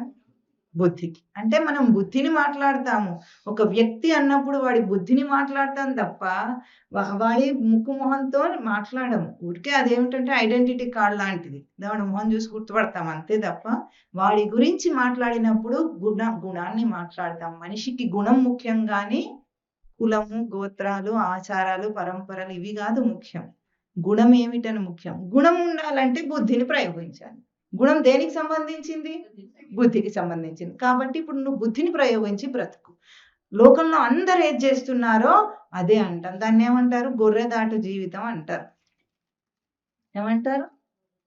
గొర్రెదాటు జీవితం. దీని గురించి వివేకానందుడు చాలా గొప్పగా చెప్పాడు. ఒకసారట ఒక సింహం అట, గర్భవతి అయిన సింహం ఏం చేస్తుంది? అడవి గుండా పోతుంది. అయితే దానికి దూకుతూ ఉంటే అప్పుడు ప్రసవం అయింది. ఆ సింహం పిల్ల గొర్రెల మందలో కలిసిపోయింది పొరపాటున. సింహం వెళ్ళిపోయింది, పశువు కదా, దానికి ఏం పిల్ల మీద ఉండదు ఆకర్షణ, కాబట్టి అది వెళ్ళిపోయింది. ఈ సింహం పిల్ల గొర్రెల మందలో పడితే వాటితో పాటు వెళ్ళిపోయింది. అది వెళ్ళిపోయి గొర్రెలను చూసుకుంటూ గొర్రెలాగానే బ్రతకడం మొదలుపెట్టిందట. అదేమనుకుంటే తనని తాను గొర్రె అనుకుంటుంది. అవి ఎట్లా చేస్తాయో అది అట్లాగే చేస్తుంది. దాని సింహం లోపల ఉన్న పౌరుషం గురించి దానికి పరిచయం లేదు. పరిచయం లేక ఇంకా గొర్రెలాగానే బ్రతకటం మొదలు పెట్టేసింది. గడ్డి కూడా తినటం మొదలుపెట్టింది. సింహం గడ్డి తినదు, ఏదేమైనా సరే తినదు, కానీ గడ్డి కూడా తినటం మొదలు పెట్టిందట. వాటిలాగానే ప్రవర్తిస్తుంది, గుంపులో వెళ్ళటం. సింహం ఏమో సింగిల్ గా వెళ్తుంది, గొర్రెలు గుంపులో వెళ్తాయి. అవునా? అట్లా కూడా మర్చిపోయి గుంపులోనే బ్రతకటము, గొర్రెలతోనే బ్రతకటము, మేమే అనటము, అది కూడా అలవాటు చేసుకుంది. మేమే అంటుందట అది కూడా. అట్లా ఉంటే ఒకసారి ఎప్పుడో ఇంకొకసారి ఈ గొర్రెల గుంపు మీద సింహం దాడి చేస్తుంది. అప్పుడు అన్ని పారిపోతున్నాయి భయపడి. ఈ సింహం పిల్ల కూడా పారిపోతుంది భయపడి. ఏమిటి? సింహం వచ్చింది కాబట్టి భయపడి పారిపోతుంటే ఈ దాడి చేసే సింహం అట దీన్ని చూసింది. ఇది ఎందుకు పారిపోతుంది? గొర్రె అంటే పారిపోవాలి కానీ ఇది కూడా సింహమే కదా అని పారిపోతుంటే ఆ వన్ను వదిలేసి ఈ సింహాన్ని పట్టుకుందట, సింహం పిల్లని పట్టుకుందట. నువ్వెందుకు పారిపోతున్నావు అంటే, మరి అన్ని పారిపోతున్నా నేను కూడా పారిపోతున్నాను అన్నదట. అప్పుడు కాదు నువ్వు సింహాన్ని కదా అంటే, సింహం ఏమిటి అని అడిగింది. అది దానికి అర్థం కావట్లేదు, అది గొర్రె కాదు సింహం అని కూడా దానికి తెలియటం లేదు. అప్పుడు ఆ సింహం ఏం చేసింది? చెరువు దగ్గరకు తీసుకెళ్ళిందట. తీసుకెళ్ళి నీటిలో ప్రతిబింబం చూపించింది. చూడు, అందులో బొమ్మ కనిపిస్తుందా? నేను కనిపిస్తున్నానా? నువ్వు కూడా ఉన్నావు పక్కన? నేను ఎట్లా ఉన్నా నువ్వు కూడా అట్లాగే ఉన్నావా లేదా చూడు అన్నదట. అవును ఉన్నాను, నేను కూడా నీలాగానే ఉన్నాను. ఆ గొర్రెలు వేరుగా ఉన్నాయి కదా, నీలాగా లేవు కదా. నువ్వేమో సింహం పిల్లవు, అది వావేమో గొర్రెలు. అందుకే అని దానికి ఇంకా కూడా అర్థం కాలేదట. దానికి పౌరుషం చెప్పాలి కదా. సింహం యొక్క పౌరుషం ఎప్పుడు తెలుస్తుంది? గర్జిస్తే తెలుస్తుంది. అప్పుడు ఆ పెద్ద సింహం ఏం చేసిందంటే పెద్దగా సింహ గర్జన చేసిందట. చేసి ఇప్పుడు నువ్వు కూడా అరువు అన్నదట. ఇన్ని రోజులు మేమే అంటుంది కదా అది. అప్పుడు అరువు అనగానే అది కూడా అరిచిందట. అరిస్తే లోపల నుండి పౌరుషం దానికి తెలిసింది. అప్పుడు నేను సింహం అనేది గుర్తించిందట. అట్లాగే గొర్రెల్లాగా బ్రతుకుతూ ఉంటే గురువు వచ్చి ఏం చేస్తాడు? నువ్వు గొర్రెవు కాదురా నాయనా, నువ్వెవరు? తత్వమసి అంటాడు. ఏ ఆత్మస్వరూపం అయితే సృష్టిలో ఉందో నువ్వు ఆ ఆత్మస్వరూపం అంటే అప్పుడు శిష్యుడు ఏమనాలి? అహం బ్రహ్మాస్మి అని సింహగర్జన చేయాలంట. అందుకు చెప్పాడు ఇట్లా గొర్రెదాటు జీవితం వదిలేసి. అయితే ఇవి వదిలేస్తే ఎట్లాగండి? పెళ్ళైపోయింది, పిల్లలు, భర్త, భార్య, ఇవి వదిలేయమని చెప్పలా. ఈ బాధ్యతలు వదిలేయమని చెప్పలేదు. భగవద్గీత యుద్ధము వదిలేయమని చెప్పింది అర్జునుడికి. అర్జునుడు క్షత్రియుడు కాబట్టి యుద్ధం చేయటం అర్జునుడి కర్తవ్యం. కానీ ఎట్లా చేయమన్నది? జ్ఞానంతో చేయమన్నది యుద్ధం. అర్జునుడు దేనికి యుద్ధం చేస్తున్నాడండి? ధర్మం కోసం చేస్తున్నాడా లేకపోతే రాజ్యం కోసం చేస్తున్నాడా? పాంచపాండవులు వచ్చింది రాజ్యం కోసమే, ధర్మం కోసం వాళ్ళేం రాలే. వచ్చారా? మాది హస్తినాపురం అనే కదా వచ్చారు వాళ్ళు, రాజ్యం కోసమే వచ్చారు. జ్ఞానంలో యుద్ధం అది. ఆ యుద్ధాన్ని ధర్మ యుద్ధం చేసింది స్వామి. రాజ్యం కోసం రాజ్యం కోసం ఏమన్నారు? ధర్మాన్ని నిలబెట్టడం కోసం యుద్ధం చేయమని చెప్పారు కృష్ణ పరమాత్మ. అట్లాగే మన జీవితంలో బాధ్యతలు ఏవైతే ఉన్నాయో మనం ఏం చేస్తున్నాము? లౌకిక దృష్టితో చేస్తున్నాం. వాటిని ఏం చేయాలి? ధర్మ సంస్థాపన కోసం మనం మన జీవితాన్ని, ఇదే జీవితం. జీవితం మారదు, బాధ్యతలు మారవు, ఏవి మారవు, కానీ ధర్మం కోసం చెయ్యి, ధర్మం కోసం బ్రతుకు. ఇది చెప్పింది భగవద్గీత. భగవద్గీత ధర్మయుద్ధము మార్చింది. అర్జునుడేం ధర్మం కోసం రాలేదు, అందుకే దుఃఖం వచ్చింది. ధర్మం కోసం యుద్ధం చేయటానికి ప్రేరేపణ చేశాడు స్వామి. కనుక ఇవే పనులని కర్మలుగా మార్చు అంటున్నాడు స్వామి. ఇందాక నేనేమన్నాను? మీరేమో పనులే కర్మలు అన్నారు. అప్పుడు నేనేం చెప్పాను? పనులు కర్మలు కాదు అన్నాను. కానీ భగవద్గీత బోధ ఏం చేస్తుందంటే ఇవే పనులను కర్మలుగా మార్చటానికి చెప్తుంది. అంటే ఇప్పుడు తిండి తినటము పని, అంతేనా? క్రియ. కర్మనా క్రియనా? క్రియ. ఇప్పుడు తిండి తినటంలో బుద్ధి ప్రయోగం చేస్తే కర్మ అయిపోతుంది.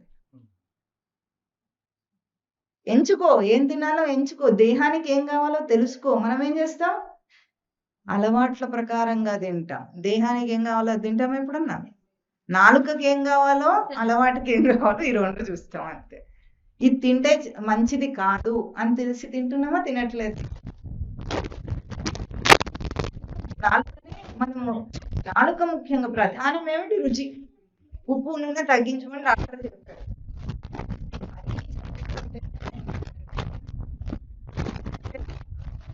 ఇప్పుడు బుద్ధిని ప్రయోగిస్తే ఏం చెప్తుంది? బుద్ధి చెప్పండి. ఈ బుద్ధి ఏం చెప్తుంది? మనసుగా, నాలుక రుచిని చూస్తుంది, బుద్ధిని ప్రయోగించమంటుంది. ఇప్పుడు చెప్పండి, ఏం తినాలి?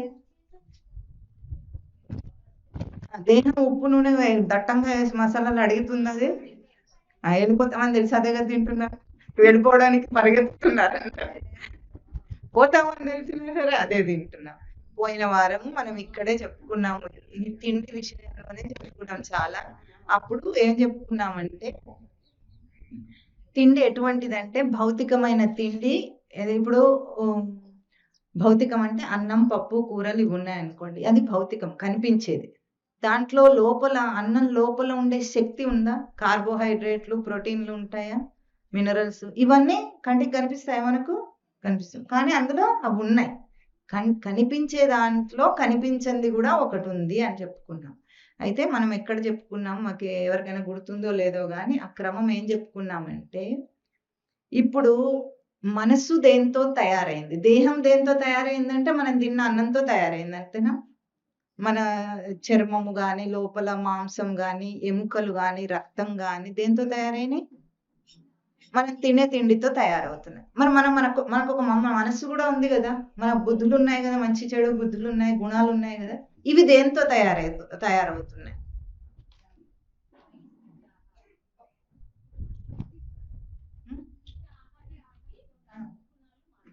అట్లా ఎట్లా మారుతాయి? ఇప్పుడు పప్పు తిన్నాం అనుకోండి, పప్పులో ప్రోటీన్ ఉంది, తింటే ప్రోటీనే రావాలి. గుణం ఎట్లా వస్తుంది చెప్పండి?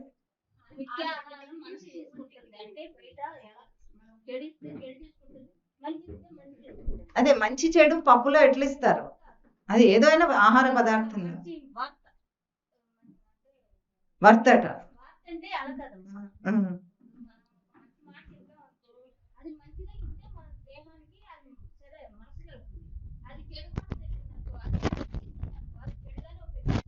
ఈ విషయంలో మనం పోయిన వారం దీన్ని చెప్పుకున్నాం. ఏమిటి అంటే, వండే వాళ్ళ బుద్ధి, చిత్తం ఏదుందో అది ఆహారంలో అభౌతికంగా ఉంటుంది. దాని ద్వారానే తిన్నవాడి బుద్ధులు అట్లా మారుతాయి. అందుకే మనం ఏం చెప్పుకున్నాము? 2 నియమాలు చెప్పుకున్నాము. శుచి అయిన ఆహారం తినాలి. శుచి అయిన అంటే పవిత్రంగా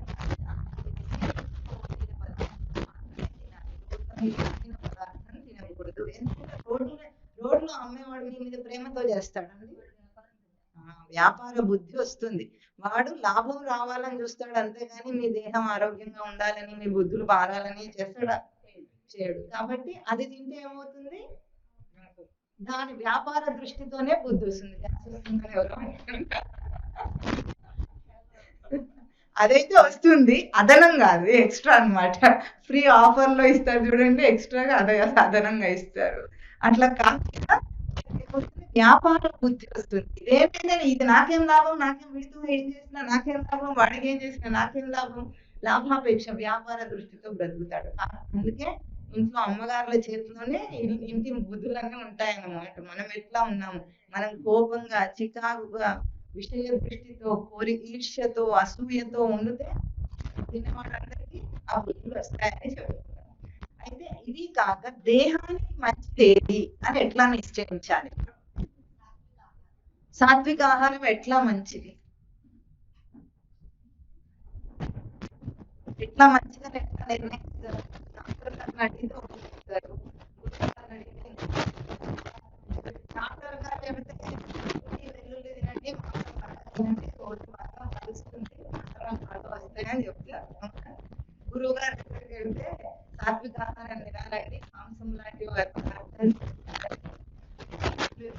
వెల్లుల్లిపాయలు కూడా తినద్దు, దమ్మ కూడా వస్తుందని చెప్తారు. ఈ రెండింటిలో ఇప్పుడు మీ బుద్ధిని మీరు ప్రయోగించండి. ఎందుకంటే బుద్ధి ప్రయోగిస్తేనే తిండి కర్మ అవుతుంది, లేకపోతే క్రియ అవుతుంది. ప్రయోగించమంటే మీరు ఎట్లా ఆలోచిస్తారు? దేని ఆధారంగా ఆలోచించాలో ఇప్పుడు మనం నేర్చుకుంటున్నాం. ఇంతసేపు మనం ఏం చెప్పుకున్నాం? మనం దేహమా, మనం బుద్ధుల గుణాలు మనమా, జీవుడు మనమా?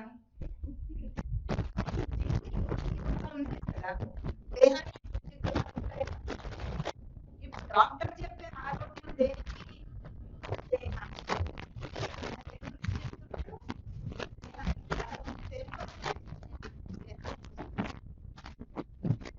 ఇప్పుడు డాక్టర్ గారు చెప్పేవన్నీ దేహ సంబంధితమే చెప్తారు. రక్తం బాగా పట్టాలంటే ఏం చేయాలో అవే చెప్తారు. అంటే వెల్లుల్లిపాయ తినమని చెప్తారు, ఉల్లిపాయ తినమని చెప్తారు, ఏదైనా శాస్త్రం కూడా చెప్తారు కావాలి. ఇవన్నీ దేహానికి సంబంధించి. కేవలం దేహ పోషణ కోసం పెడుతున్నామా, బుద్ధి మార్పుల కోసం పెట్టి కర్మగా చేస్తున్నామా? ఎవరు కర్మ చేయాలనుకుంటారో వాడు బుద్ధికి ఏం కావాలో, బుద్ధి వికాసించడానికి ఏం కావాలో దాని ఆధారంగా నిర్ణయం చేసుకుంటారు. మాంసం తింటే తమో గుణం పెరుగుతుంది, క్రూర ప్రవృత్తి పెరుగుతుంది. అంటే ఒక జీవిని హింసిస్తాడా లేదా? ఆ హింస ప్రవృత్తి మనకు వస్తుందా, దానికి ఆ హింస దానికి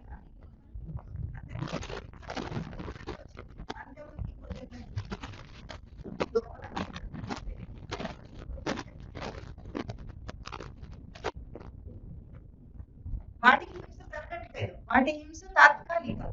అదే మనకు వచ్చే హింస గుణం చూసారా, అది మన గుణాన్ని మార్చేస్తుంది. మన హింస ప్రవృత్తితో మాంసం తినక ఎవరైతే కర్మ చేయాలనుకుంటారో దాన్ని సాధన కర్మ అంటాం. ఎవరైతే సాధన కర్మ చేయాలనుకుంటాడో వాడు హింసా ప్రవృత్తిని తీసేసుకోవాలనుకుంటాడు. అంతేనా? వెల్లుల్లిపాయ ఏంటి ఏమవుతుంది? తమో కూడా వస్తుంది. అంటే బద్ధకము, ఆలోచించడానికి కష్టంగా ఉండటము, ఏ పని చేయాలన్నా చేయలేకపోవటము, అజ్ఞానము, చెప్తే అర్థం చేసుకోలేకపోవటం, ఇవన్నీ మన బుద్ధికి తమో గుణ లక్షణాలు. ఇవి దేని వల్ల వస్తాయి? ఉల్లిపాయలు లాంటి తమో గుణ లక్షణాలు వస్తాయని తెలుసుకున్నాం. ఇప్పుడు మనం అది తినాలా ఇది తినాలా? ఎవరైతే ఎంపిక చేసుకుంటాడో వాడు సాధన కర్మం చేస్తాడు. వాడు బుద్ధి ప్రయోగం చేసి నేను మారాలి అనుకుంటే మారుతాను, లేదు ఇట్లాగే ఉండని ఏదో ఒకటి అలవాటు పడ్డాను, వంశ పరంపరగా అందరూ అదే చేస్తున్నారు కాబట్టి అంటే మనం మారడు. అయితే దీనికి ఒక మంచి సూత్రం ఇంకొకటి కూడా ఉంది. మన దేహంలో ఈ మాంసం, ఎముకలు ఇవన్నీ కాకుండా వాయువులు ఉన్నాయి. అవునా? గ్యాస్ వస్తుందని ఇందాక అన్నారా? గ్యాస్ ఏమిటంటారు? అపాన వాయువు. అది అపాన వాయువు పొట్టలో బిగపడితే మనకు గ్యాస్ వస్తుంది. ఎప్పుడైనా విన్నారా? పంచ ప్రాణాలు అని విన్నారా? పంచ వాయువులు ఉంటాయి మనకు. ఆ పంచ ప్రాణాలు కూడా ప్రస్తావన చేస్తాడు భగవద్గీతలో స్వామి. పంచ వాయువులు ఏమిటి? మన దేహంలో ఉన్నవి ఎవరికైనా తెలుసా? ప్రాణవాయువు చెప్పండి, అపాన వాయువు, సమాన వాయువు, వ్యాన వాయువు, ఉదాన వాయువు. ఈ 5 పంచ వాయువులు కలిపి మన దేహ ప్రక్రియలను నడిపిస్తాయి అన్నమాట. ఇప్పుడు మనం తిన్నది పొద్దున్నే మలం బయటికి నెట్టాలంటే అపాన వాయువు నెడుతుంది దాన్ని. అపానం పోయిందంటారా? పిత్తి వచ్చినప్పుడు ఏమంటారు? తెలిసిన వాళ్ళకి అపాన వాయువు అంటారు. అట్లాగే మనకు ఊరుకుంటూ పనిచేయాలి అంటే ఇప్పుడు రక్త ప్రసరణ జరగటానికి వ్యాన వాయువు, అంటే దేహం అంతా వ్యాపించాలి కదా. మన రక్తము చివరి దాకా అన్నిటికీ చేరుతుంది లేదా రక్తనాళాల ద్వారా. ఇది జ్ఞానవాయువు. అట్లాగే సమాన వాయువు జీర్ణింపజేయటానికి అన్ని రకాల 5 వాయువులు కలిసి మనకు పనిచేస్తున్నాయి లోపల. ఇప్పుడు ఒక మంచి సూత్రం చెప్తాను, మీకు ఏం తినాలి తినద్దు అని. దీంట్లో నిజాయితీ ఉండాలి మనిషి. అబద్ధాలు ఆడకుండా, వాడికి వాడు అబద్ధం చెప్పుకోకుండా నిజాయితీగా ఆలోచిస్తారా? ఇప్పుడు ఒక పళ్ళ దుకాణానికి వెళ్ళారనుకోండి, మీరు ఏం చేస్తారు? వాసన చూస్తారా లేదా? మామిడి పండ్లు వస్తున్నాయా? వచ్చినాయా మార్కెట్లో? ఇంకా వీడికి తెలియలేదు, ఇంకా వీడి దాకా రాలేదు మామిడి పండ్లు. వచ్చినాయా? అప్పుడు వచ్చిందని మీకు ఎట్లా తెలుస్తుంది బాగుంది పంటని? వాసన చూస్తారు. వాసన చూస్తే ఏమనిపిస్తుందండి? ముక్కు మూసుకోవాలనిపిస్తుందా, తినాలనిపిస్తుందా? తినాలనిపిస్తుంది. అంటే దాని అర్థం ఏమిటంటే మన ప్రాణవాయువు దాన్ని యాక్సెప్ట్ చేస్తుంది, ఒప్పుకుంటుంది, కావాలి అని అంటుంది. మనకి ఏదైనా వాసన వచ్చి తినాలనిపించిందంటే మన ప్రాణవాయువు తినాలనిపిస్తుంది అని అర్థం. ఇది పళ్ళ విషయంలో తెలుస్తుందా లేదా మనకు? అదే మాంసం కొట్టు దగ్గరికి వెళ్ళారనుకోండి, చేపల మార్కెట్కి వెళ్ళారు, ముక్కు ఏమంటుంది చెప్పండి? మూసుకోమంటుందా? మనమేం చేస్తాము? అంతకంటే గనులం మోసం చేస్తా ఉంటాయి. ముక్కు మూసుకోమన్నదంటే ఏమర్థం? ప్రాణవాయువు దీన్ని వద్దంటుంది అని అర్థం. అదే మీరు సింహాన్ని తీసుకెళ్లారనుకోండి, అదేం చేస్తుంది? ముక్కు మూసుకుంటుంది. పచ్చి మాంసం చూడగానే అంటుంది, చక్కగా లొట్టలు వేసుకుంటూ తినేస్తుంది. ఇది గుర్తు అంతే. మీరు కనుక పచ్చి మాంసాన్ని చూసి లొట్టలేయగలిగితే, మీ ముక్కు మూసుకోకుండా ఉండి చేపల మార్కెట్లో మీరు ఉండగలిగితే మీరు అది తినాలి. ప్రాణవాయువు ఒప్పుకుందని అర్థం. మీరేం చేస్తారు? ఇప్పుడు ముక్కుని కూడా మోసం చేద్దామని ప్రయత్నం చేస్తారు. నాలుక కోసం ముక్కును మోసం చేసి ఏం చేస్తారంటే, ముక్కు మూసుకొని దాన్ని కొనుక్కొచ్చుకొని దాన్ని కడిగేస్తారో ఏం చేస్తారో మరి, దానికి అంతా మసాలాలు రుద్దేసి దాన్ని మోసం చేసి ఇప్పుడు తర్వాత వండిన తర్వాత ముక్కు ఏమంటుంది? మీకు అలవాటు పడ్డ ముక్కు కావాలంటుంది. అదే మాలాంటి వాళ్ళ ముక్కుని మాంసం వండుతుంటే ఆ వాసన కూడా మూసుకుంటుంది, అలవాట్లేదు కాబట్టి. అంటే ఇప్పుడు మీరు మోసం చేశారా చేయలేదా ముక్కుని? చెప్పండి. ప్రాణవాయువుని ముక్కుని మోసం చేసుకున్నారా లేదా? దీన్ని బట్టి తెలుస్తుంది కదండి. ఇప్పుడు ఏ మాంసాహారి అయిన ఏ జంతువు కూడా మాంసం చూసి పారిపోదు, ముక్కు మూసుకోదు. మనిషి మాత్రం మూసుకుంటున్నాడు. ఇప్పుడు చెప్పండి, మనిషి మాంసం తినచ్చా తినకూడదు? తెలిసిపోయింది కదా. మనం ఏం చేస్తున్నాం? మోసం చేస్తున్నాం. మనం మోసం చేసుకుని బ్రతుకుతున్నాం. ఇది చాలు. ఇంత నీకు ఏది అనిపించినా సరే మనిషిగా నిజాయితీగా ఆలోచించి నువ్వు అనే మాట నీకు సుఖాన్ని ఇస్తుందా? ఒక మనిషిని తిడుతున్నావు, మనకు చాలా ఆనందంగా ఉంటుందండి? ఉండదు కదా. ఉంటుందా? ఉండకూడదు కదా. ఉంటుందా? మోసం చేస్తాం. మోసంతో కాదు, నిజంగా మన ఫీలింగ్ ఏమిటో చెప్పాలి. ఈర్ష్యతో, అసూయతో, ద్వేషంతో ప్రవర్తించినప్పుడు మనసుకు శాంతిగా ఉంటుందా? ఉండదు. మోసం చేస్తాం మనం. అంటే మన కర్మలు చేయాలంటే మనను మనం మోసం చేయకూడదు. ముందు క్రియలన్నిటినీ కర్మలుగా మార్చుకునే బుద్ధి, కుశలత మీ అందరికీ ఉంది. ప్రతి మనిషికి ఇచ్చాడు దేవుడు. బుద్ధి ఇచ్చి నిన్ను మనిషిని చేశాడు. బుద్ధిని వాడంతే. లోకరీతిని వదిలే. లోకంలో ఇట్లాగే బ్రతకాలి, లోకంలో ఇట్లా మాట్లాడితేనే నెగ్గుకొస్తాము, లోకంలో ఇట్లా జీవిస్తేనే నెగ్గుకొస్తాము, లోకంలో ఇవే అలవాటు. ఈ లోకరీతిని వదిలేస్తే, అందుకే ఇందాక మనం ఒక శ్లోకం చెప్పాము, మీరు కూడా చెప్పారు కదా, సర్వధర్మాన్ పరిత్యజ్య మామేకం శరణం వ్రజ అహం త్వా సర్వపాపేభ్యః మోక్షయిష్యామి మా శుచః అనేది భగవద్గీత చివరి శ్లోకం. స్వామి బోధలో చివరి శ్లోకం ఏమంటున్నాడు? ధర్మాలన్నిటిని వదిలేయమంటున్నాడు. అయ్యయ్యో, అన్ని ధర్మాలు వదిలేయమంటాడేమిటి? భగవద్గీత ధర్మాన్ని వదిలేయమందండి. ఏం చేయమన్నది? నువ్వు ఏర్పరచుకున్న నీ లౌకిక ధర్మాలను వదిలి, ఇవన్నీ నా బాధ్యతలు, ఇది ఇట్లాగే బ్రతకాలి అన్న ధర్మాన్ని వదిలేసి నన్ను శరణు పొందు అంటున్నాడు స్వామి. నన్ను అంటే ఎవరు? నీ లోపల ఉన్న నన్ను. కృష్ణుడు అంటే ఎక్కడో ద్వాపరయుగంలో ఉన్న కృష్ణుడు, మురళి వాయించే కృష్ణుడు, నెమలికలు పెట్టుకునే కృష్ణుడు నన్నలేదు. కృష్ణుడు అంటే ఎవరు? సచ్చిదానంద పరబ్రహ్మ స్వరూపం నేను అని స్వామి ముందే చెప్పాడు గనక నన్ను శరణు పొందు అంటే ఆ సచ్చిదానంద పరబ్రహ్మంలో శరణు పొందు. అది ఎక్కడుందండి? మనకు అది ఎట్లా తెలుస్తుంది అంటే, అది కూడా మన లోపల పెట్టేశాడట. ఏది బయటికి వెళ్ళక్కర్లా, లోపల చూసుకుంటే అన్ని కనిపిస్తాయి. ఇప్పుడు మనందరి లోపల సచ్చిదానంద స్వరూపం ఎట్లా ఉంది అని ఒక చిన్న మాట ఇవాళకి చెప్పుకుందాం. ఎందుకంటే కర్మ చేయాలంటే ముందు మన స్వరూపం మనకు బాగా తెలిసి ఉండాలి. నేనెవరు అంటే తెలిసి ఉండాలి. ఇప్పుడు ముందు మనం ఏం చెప్పుకున్నాం? దేహం నేను కాదని చెప్పుకున్నాం గదా! జీవుడు నేను. అంటే చచ్చిపోయే దేహం నేను కాదు. చావకుండా ఉండే జీవుడు నేను. ఆ జీవుడికి ఎక్కడి నుండి ఆ జీవుడొచ్చాడు అనేది తెలుసుకుందాం. తెలుసుకుందామా ఇప్పుడు? ఇప్పుడు మీకందరికీ ఒక మాట అడుగుతాడు. ఈ బల్ల ఉందా లేదా? మాటలో సమాధానం చెప్పాలి. ఉందా లేదా? ఉంది. ఫ్యాన్ ఉందా లేదా? ఉంది. కుర్చీ ఉందా లేదా? ఉంది. గోడలు ఉన్నాయా లేవా? ఉన్నాయి. మీరు ఉన్నారా లేరా? ఉన్నారా? గ్యారంటీ? ఇప్పుడు లేరు? తర్వాత ఉండరా? అయ్యో! అది తెలుసుకుందాం. క్షణంలో జరిగేది మళ్ళీ దేహానికి కదండి. మళ్ళీ అదే మాట్లాడతారు. దేహం పోతే పోతుందేమో క్షణం తర్వాత. మీరు ఉంటారా ఉండరా? దేవుడు ఉంటాడా ఉండడా? ఉంటాడు కదండి. సరే ఇప్పుడు నేను చెప్తాను. నేను, గోడ, ఫ్యాను, బల్ల, కుర్చీ అన్ని సమానమా వేరు వేరా? మీరు, నేను సమానమా వేరు వేరా? వేరేనా? ఎందుకు వేరే? సరే మీరు మీరు సమానమా? కాదు. ఒక వ్యక్తి ఇంకో వ్యక్తితో గాని, ఒక ప్రాణి ఇంకో ప్రాణితో గాని, ఒక వస్తువు ఇంకో వస్తువుతో గాని భౌతికంగా సమానం కాదు.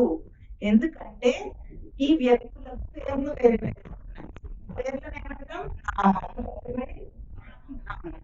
అందరికీ రూపాలు వేరే ఉన్నాయి. ముక్కు మొహాలు అన్ని ఆకారం వేరుగా ఉండలేదు. దీన్ని ఏమంటాం? రూపము అంటాం. చెప్పండి, నామము రూపము వేరేనా కాదా? క్రియలు మనం చేసే పనులన్నీ వేరేనా? ఒక్కొక్కరు ఒక్కొక్క పని చేస్తారు అంతేనా? క్రియలు కూడా వేరేనా? నామ రూప క్రియలు. ఇప్పుడు ఫ్యాన్ ఏమో తిరుగుతుంది, మైక్ ఏమో ఇట్లా పెద్దగా చేస్తుంది, గోడ ఏమో ఉంటుంది, బల్ల ఏమో ఇట్లా పెడితే పడుంటుంది. అంతేనా? క్రియలు కూడా వేరే. అంతేనా? గుణం మనుషులందరికీ గుణాలు వేరేనా ఉన్నాయా లేవా? అంటే ఈ నాలుగుతో మనం గుర్తించుకుంటాం. నామము, రూపము, క్రియ, గుణం. చెప్పండి, ఇవి ఎప్పుడైనా సమానం అవుతాయా లోకంలో? కావు. మనుషులందరూ సమానమేనండి, ప్రాణులన్నీ సమానమేనండి అన్నారు కదా. అంటారు కదా. నామరూప క్రియా గుణాలతో ఎవరు సమానం కాదు. జీవులుగా అందరం సమానమా కదా? అంతేనా? జీవుడికి నామం లేదు, రూపం లేదు, క్రియ లేదు, గుణం లేదు, జెండర్ లేదు. అదే ఆయనకేవి లేవు. ఈ భేదాలు ఏవి లేవు కాబట్టి సమానం. అప్పుడు కూడా అందులోనేమో జీవం లేదన్నారు, ఇందులోనేమో జీవం ఉందన్నారు కదా. మరి అప్పుడు కూడా సమానం కాదు కదా. చెప్పండి, పరమాత్మ ఉన్నాడు అన్నామా లేదా? మనం చెప్పండి, ప్రతి దాంట్లో ఇప్పుడు ప్రహ్లాదుడు ఏం చేశాడండి? ఆ స్తంభాన్ని కొడితే పరమాత్మ ఉంటాడు. మనకు నిరూపించి పురాణం చెప్తుంది. మనం ఎప్పుడైనా కాదని అన్నామా? చెప్పండి, అనలేదు. నమ్ముతున్నాం కదా. ఎవరికైనా సందేహం ఉంటే చేయొద్దండి ఈ వాక్యం మీద. సృష్టిలో అణువణువున పరమాత్మ ఉన్నాడు అన్నదానికి ఎవరికైనా సందేహం ఉందా? లేదు. మీరందరూ బుద్ధిమంతులు, నమ్మకం ఉంది. ఈ కాలం పిల్లలు అయితే చేయొద్దు తర్వాత. వాడికి ఏది నమ్మకం ఉంది? వాడికి వాడేమిటో తెలియదు, లోకం ఏమిటో తెలియదు. సరే మీరు కొంచెం బుద్ధిమంతులు కాబట్టి నమ్మకం ఉంది. ఎట్లా ఎట్లా అండి? అది గోడయే, నేను మనిషినయ్యే, నాకేమో జీవం ఉంటే కుర్చీకేమో జీవం లేకపోయే, మరి ఎట్లా పరమాత్మ ఉన్నాడంటారు? నమ్మకంతో ఎట్లా ఉంటాడు పరమాత్మ? నమ్మకం కేవలం నమ్మకం కాదు. పరమాత్మ సజీవం, కనిపించాలంతే. ఇప్పుడు చేరుకుంటాడు, క్షణంలో చేరుకుంటాడు. చేర్చేయమంటారు. పరమాత్మ అంటే ఏమనుకున్నాం మనం? అసలు పరమాత్మ ఏమనుకున్నా ఉన్నాడంటే? పరమాత్మ అంటే రాముడు అనే పేరు పరమాత్మన? రామతత్వం పరమాత్మన? కృష్ణుడు అనేది పరమాత్మన? కృష్ణ తత్వం పరమాత్మన? శివుడు అనేది పరమాత్మన? శివతత్వం పరమాత్మన? అనేది పరమాత్మన? అమ్మవారి తత్వం పరమాత్మన? శక్తి తత్వం పరమాత్మన? అంటే తత్వం వేరు, రూపం వేరు. అంతేనా? ఆ పరమాత్మ తత్వము అణువణువులో ఉంది. ఎట్లా ఉంది పరమాత్మ అంటే?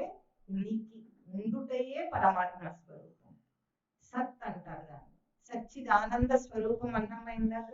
మీరు ఏమన్నా అడిగారా? సచ్చిదానందం అంటే ఏమన్నా ఎవరు అడగరు. ఎందుకు అడగలే? సచ్చిదానందం అనేది రాముడు కృష్ణుడు లాంటి పేరు కాదు కదండి. సచ్చిదానంద పరబ్రహ్మ అన్నాను. మీరేం అడగలే సచ్చిదానందం అంటే ఏమిటంటే అని అడగరా? అడగాలి. అడిగితే తెలుసుకో. వివేకానందుడు ఇట్లా అడిగేవాడు. వివేకానందుడికి చిన్నప్పటి నుండే దేవుడు అంటే వాళ్ళ అమ్మ చాలా మహాభక్తురాలు. వాళ్ళది ఆస్తిక కుటుంబం. మంచిగా అందరికి సహాయం చేసేవాడు వాళ్ళ నాన్నగారు, వాళ్ళ అమ్మ బాగా పూజలు చేసేది. ఆస్తిక కుటుంబంలో పెరిగిన వాళ్ళందరూ కూడా ఇప్పుడు పిల్లలందరికీ మనం దేవుడు ఉన్నాడంటే ఉన్నాడంటే వాడు ఏమో అనడు పాపం. కానీ వివేకానందుడు అట్లా కాదు. నాస్తికుడు కాదు ఆస్తికుడుగానే ప్రశ్నించేవాడు. దేవుడు ఏమిటి, ఎవరైనా చూసారా దేవుణ్ణి అని అడిగేవాడు. అడగాల ప్రశ్న. పూర్వ మన దగ్గర ఉన్నది ఏమిటంటే అడిగితే నోరు మూస్తారు. అట్లా నోరు మూసుకోలేదు వివేకానందుడు. నిజమైన జిజ్ఞాస ఉన్నవాడు వెతుకుతాడు దాన్ని. ఏమిటో తెలుసుకోవాలి. పరమాత్మ అంటున్నారు, ఉన్నాడు అంటున్నారు, దండం పెట్టమంటున్నారు, అంటున్నారు. ఏమిటి అడగాలి? వద్దా? అడగాలి. అడిగితే తెలిసిపోతుంది. అడగకపోతే కేవలం విశ్వాసంతో మనము పరమాత్మను నమ్మవలసిన అవసరం లేదు. అడుగుమంటుంది శాస్త్రం. మీకు తెలుసా, భగవద్గీత ప్రశ్నతో మొదలైంది. ఉపనిషత్తులన్నీ ప్రశ్నలతోనే మొదలవుతాయి. అడుగు అంటుంది. నువ్వు తెలియదు కదా నీకు, అడుగు అంటుంది. ఇప్పుడు అడగండి మీరు, సచ్చిదానందం అంటే ఏమంటారు అడుగుతారా? అమ్మాయికి చాలా జిజ్ఞాస. సత్ అంటే సంస్కృత పదం, తెలుగు ఇప్పుడు వాడు ఉనికిని చాటుకుంటున్నాడు అంటారు. ఆ మాట విన్నారా ఎప్పుడైనా? అంటే ఏమంటారు? వాడు ఉన్నాడని చెప్పటం ఉనికి స్వరూపం సత్స్వరూపం. సృష్టిలో ఉన్నదంతా ఏమిటి? సత్స్వరూపమే ఉంది. అందుకే మనం ప్రతి వస్తువుని ఏమంటాం? గోడ ఉందా లేదా? ఉంది. కుర్చీ ఉంది. ఫ్యాన్, చెట్టు, పులి లేదా? సరే, ఇప్పుడు ఇక్కడ దోమ, చీమ ఉందా లేదా? మీరు ఉన్నా. అన్నిటికీ కామన్ ఏమిటి ఇప్పుడు? ఉండుట. ఉన్నది అనకుండా దేన్ని మాట్లాడలేరు మీరు. బాధ, సుఖం, ఫీలింగ్స్ కూడా ఉండవే. ఉండుట అన్న లక్షణం ఎక్కడుందో అది సత్స్వరూపం. సృష్టి అంతా ఉన్నది సచ్చిదానంద స్వరూపం. గాలి, వెలుగు, సూర్యుడు, గట్టిగా చెప్పండి, భయపడతారే. ఉన్నారా? మీరు అందరికీ కామన్ గా ఉన్నది ఏమిటి? ఉనికి. ఉండుట ఉన్న ఉనికి చేత పరమాత్మ అంతటా వ్యాపించాడట. ఆ ఉనికి తర్వాత చిత్, సత్, చిత్, ఆనందం. 3 పదాలు ఉన్నాయా లేదా? ఉన్నాయా? చిత్ లక్షణం అంటే ఏమిటంటే చైతన్యము జ్ఞానము కలిసి చిత్ లక్షణం అంటారు. ఇప్పుడు మనందరం ఎట్లా ఉన్నాము? చైతన్య స్వరూపంగా ఉన్నామా, జడ స్వరూపంగా ఉన్నామా? ఇప్పుడు తేడా వస్తుంది. మళ్ళీ ఇది జడమైంది అంటే దానికి అది ఉన్నట్టు తెలియదు, మనకు ఉన్నట్టు తెలుస్తుంది. అంతేనా? మనం కదులుతూ ఉంటే మనం ఉనికి తెలుస్తుంది. శవానికి ఉనికి తెలుస్తుందా? తెలియదు. అప్పుడు అది జడమైపోతుంది. మనందరం ఎట్లా బ్రతుకుతున్నాము? చైతన్య స్వరూపంగా బ్రతుకుతున్నాం. అంటే చేతన స్వరూపం అంటే ఏమిటంటే నీ ఉనికి నీకు తెలిస్తే చైతన్యం, తెలియకపోతే జడం. ఉనికి జ్ఞానం తెలిస్తే చైతన్యం. మనం బ్రతుకుతున్నామంటే సజీవంగా ఉన్నామా, జీవితం లేనట్టు పడున్నామా? సజీవంగా ఉన్నాం. ఉనికి చైతన్యం మనకు తెలుస్తూ ఉంది. ఇది తెలుసుకోవటం జీవితం. ఇది జ్ఞానం. సత్, చిత్, ఆనందం. ఆనందం అంటే ఎటువంటిది అంటే లోటు లేకుండా ఉన్నది ఆనందం. అంటే నిండు స్వరూపం, పూర్ణ స్వరూపాన్ని ఆనందం అంటారు. నది సమృద్ధ ధాతు అంటే సమృద్ధి. ఇప్పుడు బియ్యం డబ్బాలో నిండుగా బియ్యం ఉంటే సమృద్ధి, అంతేనా? పాడి సరిగ్గా నిండుగా ఉంటే సమృద్ధి అనే పదం వాడతారు. ఆనందం అంటే సమృద్ధి, లోటు లేకుండా ఉండేది ఆనందం. ఇప్పుడు చూడండి, చైతన్యం చేత మనకేమైనా లోటు ఉందా? అందరికి చైతన్యం ఉందా లేదా? చీమతో బ్రహ్మాది పిపీలికాంత తనుషు అంటారు శంకరాచార్యులు వారు. బ్రహ్మ నుండి పిపీలికం దాకా అంటే చీమ దాకా, అమీబా దాకా కూడా చైతన్యం వ్యాపించి ఉందా లేదా? ఎక్కడైనా చైతన్యం లోటు ఉంది. ఇప్పుడు చెట్టు ఉంది, చైతన్యవంతంగా ఉందని ఎట్లా తెలుస్తుంది? అది సూర్యరశ్మికి ప్రతిస్పందించి ఎదుగుతుంది అంటే దానికి చైతన్యం ఉందని అర్థం. ప్రతిస్పందన ఎక్కడ ఉంటుందో అది చైతన్యవంతం. ఇప్పుడు దీనికి ప్రతిస్పందన ఉండదు ఈ బల్లకు, ఇది జడం. మనందరం ఎవరు? చైతన్య స్వరూపులం, సచ్చిత్ ఆనంద స్వరూపులం. ఆ ఉనికి చేత నిండైన స్వరూపులం, మనకి ఏ లోటు లేదు. ఇది పరమాత్మ స్వరూపం. ప్రాణము చైతన్యం ఒకటి కాదు. ఎందుకంటే ఈ దేహంలో ప్రాణవాయువు సంచారం జరుగుతుంది. జీవుడికి ప్రాణానికి ఏం సంబంధం లేదు. దేహం నడవాలంటే, ఇప్పుడు ఫ్యాన్ నడవాలంటే ఎట్లాగైతే సిస్టమ్ వైరింగ్ ఉంటుందో అట్లాంటిది ప్రాణం. అంటే చైతన్య ప్రసారం అవ్వటానికి అదొక మాధ్యమం. ప్రాణం పోతుంది, మనం ప్రాణం పోయింది అంటాం, చైతన్యం పోదు. జీవుడి చైతన్యము పోదు, ఉనికి పోదు, కానీ ప్రాణం పోతుంది. ఈ పంచవాయువులు కూడా దేహము విడిచేసేట సమయానికి ఈ వాయువులో కలిసిపోతాయి, అఖండ వాయువుల్లో కలిసిపోతాయి. ఈ పంచభూతాత్మక దేహం కూడా ఈ పంచమహాభూతాల్లో కాల్చినా సరే, పూడ్చినా సరే, నీళ్ళల్లో వేసినా సరే, ఏ రకంగా అయినా ఈ పంచభూతాల్లో దేహం కలిసిపోతుంది. పంచవాయువులు ఈ మహావాయువులు కలిసిపోతాయి. జీవుడు ఉంటాడు ఒక్కడే. ఆ జీవుడికి చైతన్యం పోదు, సచ్చిదానంద స్వరూపం వాడికి పోదు. ఇది తెలుసుకోవటమే పరమాత్మను గుర్తించటం. నాలో చైతన్యాన్ని గుర్తించి నేను బ్రతకగలను. ఇప్పుడు మీరు అందరు చెప్పండి, మీరు అందరు ఎవరు? దేహమా, జీవుడా, సచ్చిదానంద స్వరూపమా? 3 ఆప్షన్స్. ఏది మీరు? గట్టిగా, ఇంకా గట్టిగా. ఇంకా కొంతమంది ఏది చెప్పట్లేదు. మీరెవరు? మీకు అర్థం కాలేదా? చెప్పడానికి మొహమాటంగా ఉందా? చెప్పండి, ఇప్పుడు మీరెవరు? ఇది మర్చిపోవద్దు. నేనంటే సచ్చిదానంద స్వరూపాన్ని. జీవుడిగా బ్రతికితే కూడా మరణం ఉండదు, సచ్చిదానంద స్వరూపంగా బ్రతికితే దుఃఖం ఉండదు. అది పరమానంద ప్రాప్తి. మనం మొట్టమొదటి ఏం చెప్పుకున్నాము? ఆత్యంతిక దుఃఖ నివారణ, పరమానంద ప్రాప్తి వేదాంతం యొక్క లక్ష్యం. ఈ లోపల ఉన్న దుఃఖం పోవాలంటే జీవుడిగా కూడా కాదు, సచ్చిదానంద స్వరూపుడిగా బ్రతుకుమంటుంది శాస్త్రం. జ్ఞాని అంటే ఎవరు? సచ్చిదానంద స్వరూపంగా బ్రతికేవాడు. అప్పుడు వాళ్ళు చేసే క్రియలన్నీ కూడా, బయట చేసే క్రియలన్నీ కూడా కర్మలైపోతాయి. అందుకే జ్ఞాని ఏం చేసినా గొప్ప వాళ్ళని మనం దండం పెట్టేస్తాం. ఎందుకు చేస్తాము? జ్ఞాని కూడా దేహంతోనే తిరుగుతున్నాడా లేదా? మన గురువు ఎట్లా కనిపిస్తున్నాడు? దేహంతోనే కనిపిస్తున్నాడు. మనం తినే తింటే ఆయన కూడా సాత్వికమైన తిండి తింటున్నారు. మనలాగానే వస్త్రం కూడా కట్టుకొని ఉన్నారు, గాలి పీలుస్తున్నారు, స్నానం చేస్తున్నారు, ఇవన్నీ చేస్తున్నారు. అయినా అది ఆయన జ్ఞాని అంటున్నాము, మనం కాదంటున్నాము. ఎందుకు? వాళ్ళు చేసిన పనులు గొప్ప అంటున్నాము, మనవి కావంటున్నాము. ఎందుకంటే వాళ్ళు తెలిసి చేస్తున్నారు, మనము తెలియదు. ఇంతే తేడా. ఆ జ్ఞానాన్ని పొందటమే భగవద్గీత యొక్క లక్ష్యం. కనుక మనం చేసే క్రియలన్నీ కూడా ఏం కావాలి? క్రియలన్నీ కూడా కర్మలుగా మారాలి. ఆ కర్మకు మార్చడం కోసమే భగవద్గీత కర్మయోగాన్ని చెప్పింది. అయితే కర్మ ఎట్లా ఎదగాలంటే దానికి అనుసరించాలి, ఒక్కొక్క సోపానంగా మనం ఎదగాలి. ఎట్లా అంటే మనం చేసే నిత్య కర్మలు అంటాం. మనం నిత్య కర్మలు, నైమిత్తిక కర్మలు అంటాం. వాటిని కూడా చేసే ప్రతి పనిలో కూడా ఇది సచ్చిదానంద స్వరూపం అయితే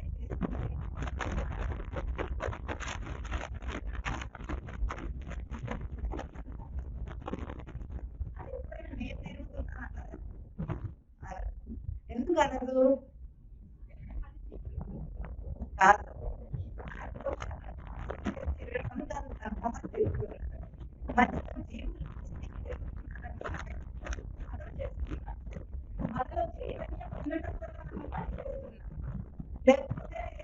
చైతన్యం లేకపోతే కూడా పని చేయలేదు కదా. చైతన్యం లేకపోతే చేయలేదు. చేసేది నేనా చైతన్యం? చైతన్యం. కానీ చైతన్యం వాడికి తెలియదు.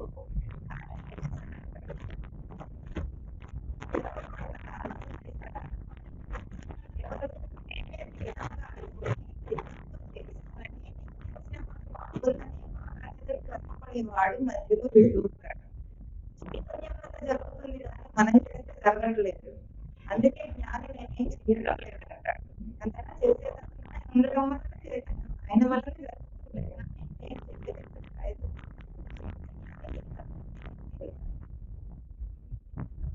ఇది చాలా బాగా గుర్తించాలి. మనము ఇప్పుడు వంట చేస్తాం. ఏం చేస్తాం? చేసి పెట్టి కొత్త రకం వంట చేసి పెడతాం. ఏమంటాం? ఎట్లా ఉందిరా? ఎట్లా ఉందిరా? అని అడుగుతామా? బాగుందా? బాగుందా? అని అడుగుతాం. మనకేం కావాలి? బాగుందని అనాలి ఎవరైనా. అంటే మనకి ఎట్లా అనిపిస్తుంది? చాలా సంతోషంగా ఉంటుంది. ఇప్పుడు వంట చేయటంలో కర్తృత్వం ఉన్నవాడు అక్కడి నుండి మెప్పును అది బాగుందో లేదో పొగడతను కోరుకుంటాడు అనమాట. ఎవరో పొగడాలి మనం బాగుంది అని. కర్తృత్వం లేనివాడు చేస్తాడు కానీ వాడు ఏం ఆశించాడు. అందుకే కర్మణ్యేవ అధికారస్తే మా ఫలేషు కదాచన. ఫలమునందు నీకు అధికారం లేదు అర్జున, కర్మయందే అధికారం ఉంది. చెయ్యి అంతే. వాడు మెచ్చుకోవాలి, వీడు బాగుందనాలి, అది దానివల్ల ఇది రావాలి, దీనివల్ల అది రావాలి అని కోరుకో. గురువు బోధ చేస్తాడు, ఆయనకి ఏమొస్తుంది చెప్పండి? ఏమి రాదు. ఆయన అడగడు కూడా. ఎందుకు అడగడు? కర్మ చేసే కర్తృత్వం ఆయనకు లేదు కాబట్టి. మనం ఏం చేస్తాం? నేనే చేస్తాను, వాడు తప్పు చేశాడు, వీడు ఇది చేశాడు, వీడు ఇది చేశాడు. మన దుఃఖాలన్నిటికీ కారణం ఇదే కదా. మనం ఏదో చేస్తాము, దానికి ఒక ఫలితం రావాలి. మనం ఎవరైనా పొగడాలి, ఇవ్వాలి, లేకపోతే దుఃఖంలో ఏదైనా లాభం. వ్యాపార దృష్టి. పూజ చేస్తే చివరికి ఏమంటాం? ఏమొస్తుంది? ఫలశ్రుతి చదవాలి మనం.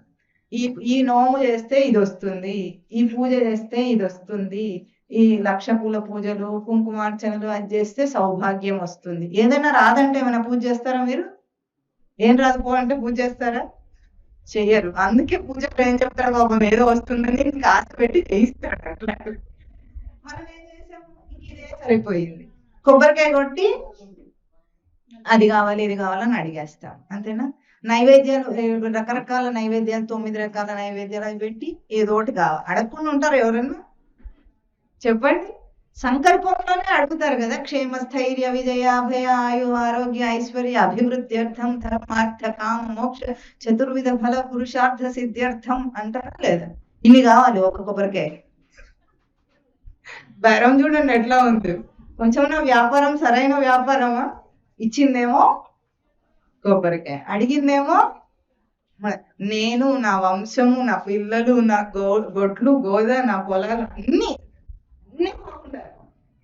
ఇది అడగకుండా పనే చేయడు కదా. వీడు చేసేంత క్రియాకలాపాలే జరిగిపోయినాయి కానీ కర్మ ఎక్కడ జరుగుతుంది?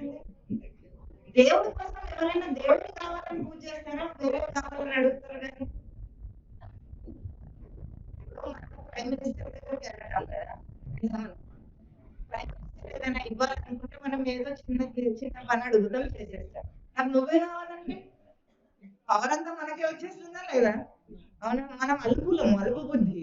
ఏదో ఒక చిన్న పని కావాలండి, ఆ పర్మిషన్ ఇప్పించండి, ఇది ఇప్పించండి అని అడిగేసి వచ్చేస్తాం తెలియలేని పట్ల. పోయి ప్రైమ్ మినిస్టర్ నువ్వే కావాలనుకోండి, ఏది కావాలంటే అది ఇస్తాడు ఆయన. నువ్వే కావాలంటే ఇస్తాడు, ఈ వాడే అయిపోతాడు. అంతేనా? ప్రైమ్ మినిస్టర్ నా వాడే నాకు ఎందుకు గౌరవిస్తుంది? పరమాత్మ నువ్వే కావాలని అడగచ్చు కదా. అన్ని పవర్లు నీకే వచ్చేస్తాయి కదా. అట్లా అడగడు. అంత తెలివి కూడా లేదు. మనం వ్యాపారం చేసే తెలివి కూడా సరిగ్గా లేదు. స్వామి నువ్వే కావాలి అని అడగడు. అదే అంటాడు భగవద్గీతలో స్వామి చెప్తాడు. యజ్ఞయాగాది క్రతువులన్నీ చేసి ఏమేమో స్వర్గాది లోకాలు అడుగుతాడు కానీ నన్ను కావాలని ఎవరు అడగట్లేదు అర్జున అంటాడు. పాపం ఆయన పాపోతున్నాడు. ఏది స్వర్గం కావాలంటాడు. రాజసూయ యాగాలు చేస్తాడు, అశ్వమేధ యాగాలు చేస్తారు, చండీ హోమాలు చేస్తారు, సుదర్శన హోమాలు చేస్తారా? అడగచ్చు కదా. అది అడుగుమంటున్నాడు స్వామి. అప్పుడు మన కర్తృత్వం లేకపోతే, కర్మలన్నీ కోరిక లేకపోతే ఎవ్వరు ఇప్పుడు బాగుందని కోరకుండా వంట చేసి పెట్టు. నా వాళ్ళలో ఉన్న ప్రేమగా కాకుండా నా కర్తవ్యం మంచి. నువ్వు ఏం అడగకు దాని నుండి. నేనేదో చేశానో నాకు ఇంకోటి కావాలి. దానివల్ల ఏ కర్మ చేసినా అట్లాగే చేయాలి. అప్పుడు క్రియలన్నీ కర్మలు అవుతాయి కాబట్టి మనిషి ఎదుగుతాడు. నిష్కామము అని పేరు కూడా పెట్టక్కర్లేదు దానికి, ఏమనకు నువ్వు, అంతే. కర్మను ఆచరించుకుంటూ వెళ్ళిపో. ఎందుకంటే కోరిక ఉన్నప్పుడే దుఃఖం వస్తుంది. ఇప్పుడు మనం ఏదైనా కోరి అది చేస్తే అది జరగకపోతే దుఃఖం వస్తుంది. కోరికనే మనం ఏమి ఎక్స్పెక్టేషన్ లేదనుకోండి, దాని నుండి మనకు దుఃఖం రానే రాదు. పూజలో కూడా అడుక్కుంటున్నాం. అన్నిటికీ పరీక్ష రాసి రిజల్ట్ కోసం ఎదురు చూసే స్టూడెంట్ లాగా ఎప్పుడు అడుక్కోవడమే పని. అడుక్కునే బుద్ధి కాకుండా, అడుక్కునే వాళ్ళ కాకుండా రాజులాగా పూజ. రాజు అడుక్కుంటాడు ఎవరినైనా ఏమన్నా? అడగడు. అట్లాగే అట్లా ఉండాలి ఆ ప్రభుత్వం. ఎందుకు? నేను నిండైన సచ్చిదానంద స్వరూపాన్ని ఇంకా నాకేం కావాలి? దానికంటే గొప్పది ఏదైనా ఉందా సృష్టిలో? ఆనందం అంటే తృప్తి, సమృద్ధి, పూర్ణత్వం. ఇప్పుడు నాకు ఇంకేం అక్కర్లేదు. ఆ ఒక్క బుద్ధితో ఏ పనైనా చేయొచ్చు. లేకపోతే నాకు ఇది లేదు, నాకు అది లేదు. లోటు అనేది జీవితంలో ఎప్పుడూ ఉంటుంది. ఏది ఎన్ని ఉన్నవాడు కూడా సంతోషంగా ఉన్నానని అన్నాడు సృష్టిలో. అంటాడు ఎవడన్నా? అంబానీ తెలుసా మీకు? తెలుసా మీకు? అంబానీ దగ్గరికి వెళ్ళి అడగండి సుఖంగా ఉన్నావా అని. పక్కన పెట్టి అడగండి. మీడియా ముందు అడగదు. మీడియా ముందు అడిగితే చెప్పడు. ఎప్పుడైనా ఒక్కడే ఒంటరిగా ఉన్నప్పుడు అడగండి. ముఖేష్ అంబానీనో ఎవరో ఏ అంబానీనో అడగండి. సుఖం ఉందా అంటే సుఖం ఉండుంటే ఆయన ఎందుకు దేవుడి దగ్గరికి వెళ్ళి అడుక్కుంటాడు మళ్ళీ? అందరూ అడుక్కుంటున్నాడు కదా. మళ్ళీ నా వ్యాపారాలన్నీ బాగుండాలి. భయం ఉంది ఇంకా. అంబానీ అయినా భయపడతాడు. అంబానీ కూడా దుఃఖం ఉంటుంది. అందరికీ అన్నీ ఉంటాయి. ఈ లోకంలో విషయాల వల్ల సుఖము రాదు. క్రియలన్నిటినీ కర్మలుగా ఆచరిస్తే అప్పుడే వాడి లోపల పూర్ణ స్వరూపం వాడికి తెలుస్తుంది. కాబట్టి కర్మ యోగం అంటే ఏమిటో చెప్తారు ఇంకా స్వామి. దాన్ని ఎట్లా చేయాలి? ఎట్లా చేయాలి అంటే ముందు సూత్రమేమో కోరిక కోరకుండా చేయటం అనేది మూల సూత్రం. ఆ తర్వాత ఎట్లా చేయాలో మనకు తెలియదు కదా. ఇప్పుడు మరి ఏం చేయమంటారన్న ప్రశ్న ఉంటుందా లేదా? ఇప్పుడు పోయిన వారం మనం చెప్పుకున్నప్పుడు కోరికలన్నీ నిగ్రహించి ఒక ప్రతిజ్ఞ చేయించాం. ఎవరైనా మళ్ళీ ఇవన్నీ కూడా యూట్యూబ్ లో కూడా ఉంటాయి. మఠం ఛానల్ యూట్యూబ్ లో కూడా మీరు వినొచ్చు. పోయిన నెల జరిగింది కూడా అందులో ఉంటుంది. మొదటి నుండి వింటుంటే బాగా స్పష్టంగా అర్థమవుతుంది. ఏం చెప్పామంటే భగవంతుని నామ స్మరణ ముందు మొదలు పెట్టాలి. ప్రతిసారి తిన్నప్పుడు తాగినప్పుడు ఏ పని, ఎందుకంటే లోపలికి తీసుకుంటున్నామంటే దేహానికే కాదు పోషణ మనసుకు బుద్ధికి కూడా జరుగుతుంది. కాబట్టి మనం తినే ప్రతిదీ ప్రసాదం అయిపోవాలి. ప్రసాదం అవ్వాలంటే మళ్ళీ తీసుకెళ్లి విగ్రహం ముందు పెట్టి నీళ్లు జల్లి అదంతా కాదు. నువ్వు నామస్మరణ చేస్తే అది ప్రసాదం అవుతుంది. ప్రసాదం వల్ల సర్వ దుఃఖాలు పోతాయని భగవద్గీత 2వ అధ్యాయంలో స్వామి చెప్పారు. ప్రసాదే సర్వ దుఃఖానాం హానిః అస్య ఉపజాయతే ప్రసన్న చేతసో హ్యాసు బుద్ధి పర్యవతిష్ఠతే. ప్రసన్న చేతసుడై మనస్సు ప్రసన్నమై అప్పుడే దుఃఖాలన్నీ పోయి వాడు బుద్ధి మారిపోతుందట వెంటనే. అందుకే మనం తినే ప్రతిదీ కూడా ఎట్లా ఉండాలి? ఇప్పుడు భగవంతునికి నివేదన చేసేదిగా ప్రతి ఆహారాన్ని మనం చెప్పుకోండి. మీకు ఏ దేవుడు ఇష్టం ఉంటే ఆ దేవుడు నామస్మరణ చేయండి. లేదంటే కృష్ణానంద ముకుంద మురారి అని ఇక్కడ మహామంత్రం మీరు ఇందాక చెప్పింది ఏదుందో అది చెప్పండి. ఒక్క మంత్రం ఏ దేవుడు అంటే అది దేవుడి పేర్లకు ఏమి తేడా లేవు ఇక్కడ కనుక ప్రతిసారి అది చెయ్యాలని చెప్పుకున్నాం. ఇవాళ చెప్పుకునేది ఏమిటంటే ప్రతి పనిని కూడా కర్మగా మార్చాలి. మనం కర్మగా మార్చాలంటే బుద్ధి ప్రయోగించి చెయ్యి. అందరు ఏది చేస్తే నేను అది చేస్తా, అందరు ఏది తింటే నేను అది తింటా, అలవాటు ప్రకారంగా తింటా, కోరికల ప్రకారంగా తింటా, కోరికల ప్రకారంగా పని చేస్తా అనకుండా బుద్ధి ప్రయోగించి మంచి చెడు విచక్షణ వివేకం అంటారా, ఆ ఒక్క వివేకం చేసుకొని తినాలి. వివేకం ఎట్లా ఉండాలి? వివేకం అంటే తెలుస్తుందా మీకు? తెలివితో ఆలోచించటం, ఏది ఎట్లా అని ఆలోచించటాన్ని వివేకం అంటారు. తెలివి, మామూలు భాషలో తెలివి. ఆ వివేకం అనేది మొదటి సాధన అట మనిషికి. ఒక్క సూత్రం ఇవాళ చెప్తాను. వచ్చే నెలలో మళ్ళీ ఈ సూత్రాలన్నీ చెప్పుకుందాం. ఒక సూత్రం అంటే వివేకానికి సూత్రం ఏమిటంటే ఏదైనా సరే నిత్యమా అనిత్యమా అని అడగాలంట. నిత్యం అంటే ఏమిటి? ఎప్పుడు ఉండేది. అనిత్యం అంటే అప్పటికప్పుడు ఉండి తర్వాత ఉండనిది. అంతేనా? క్షణకాలము తాత్కాలికం ఉండేది అనిత్యమైంది. ఎప్పుడు ఉండేది నిత్యమైంది. ఏదైనా మనసులో ఒక కోరిక రాగానే దాన్ని అడగండి, ఇది నిత్యమా అనిత్యమా ఏమంటావు అని అడగండి. ఇంతే వివేకం అంటే ఇంతే. అప్పుడు నిత్యమైతే దాన్ని కావాలని అడగాలి, అనిత్యమైతే వదిలేయాలి. మీకు ఏ కోరిక పుట్టినా సరే ఈ ఒక్క ప్రశ్న అడగండి, దాన్ని ఏమడుగుతారు చెప్పండి? నిత్యమా అనిత్యమా. ఇది సాధనలో మొదటి సోపానం అని నిత్యానిత్య వస్తు వివేకం అంటుంది శాస్త్రం. దీన్ని సాధన చేయటానికి కర్మ ఆచరించటానికి ముందు సూత్రం ఏమిటి అంటే నిత్యమా అనిత్యమా. ఇంతే. ఈ ప్రశ్న ప్రతిసారి అడగండి. 90% కోరికలన్నీ అనిత్యాలుగా తేలిపోతాయి. మనం దానికోసం కష్టపడి అనవసరంగా లోకంలో పడము. మనశ్శాంతి ఆటోమేటిక్గా 90% వస్తుంది. మనశ్శాంతి కావాలా వద్దా? కావాలి. శాశ్వతమైన మనశ్శాంతి కావాలా, తాత్కాలికంగా కావాలా? ఆ? అందరికీ శాశ్వతమే కావాలా, తాత్కాలికం వద్దా? వద్దంటే కోరిక రాగానే దాన్ని అడగండి. ఏది తినాలనిపించినా, ఏది అనాలనిపించినా, మాట మాట్లాడాలనిపించినా, ఏది ఏది చేయాలనిపించినా సరే, నిత్యమా అనిత్యమా, రేపు పెళ్ళికి వెళ్ళాలనిపిస్తుంది, దానివల్ల ఇప్పుడు యాక్సిడెంట్కి వెళ్తే తప్పు కాదు, కాకపోతే దానివల్ల ఎంజాయ్మెంట్, సినిమాకి వెళ్ళాలనిపిస్తుంది, దానివల్ల ఆనందం వస్తుంది అనుకుంటారు. సినిమా ఆనందం ఎంతసేపు ఉంటుంది? ఒకవేళ వస్తుంది అనుకోండి, తలనొప్పి కూడా రావచ్చు, ఆనందం బదులు తలనొప్పి కూడా వస్తుంది, దానికి కూడా అవకాశం ఉంది. పోనీ ఆనందమే వస్తుంది అనుకుందాం, అప్పుడు దాన్ని ఏమడగాలి?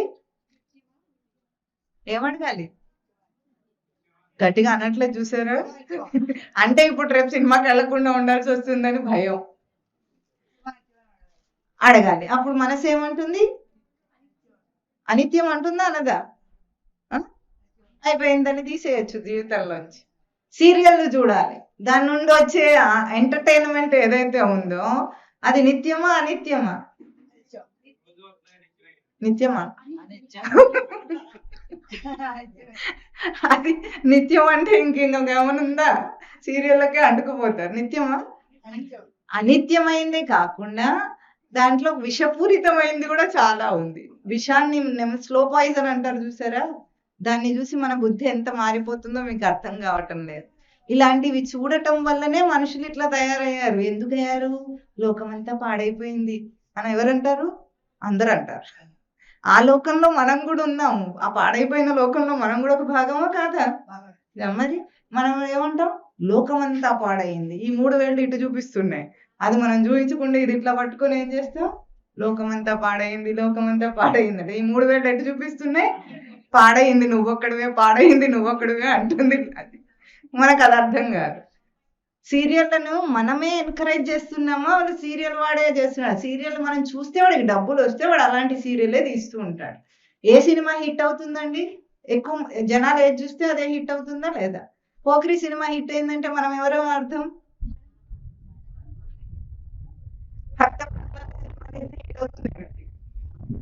పోకిరి అంటే చెప్పండి ఏమవుతుంది? గర్ల్ ఫ్రెండ్ బాయ్ ఫ్రెండ్ అనే సినిమా హిట్ అయింది అనుకోండి, దాని అర్థం ఏమిటి?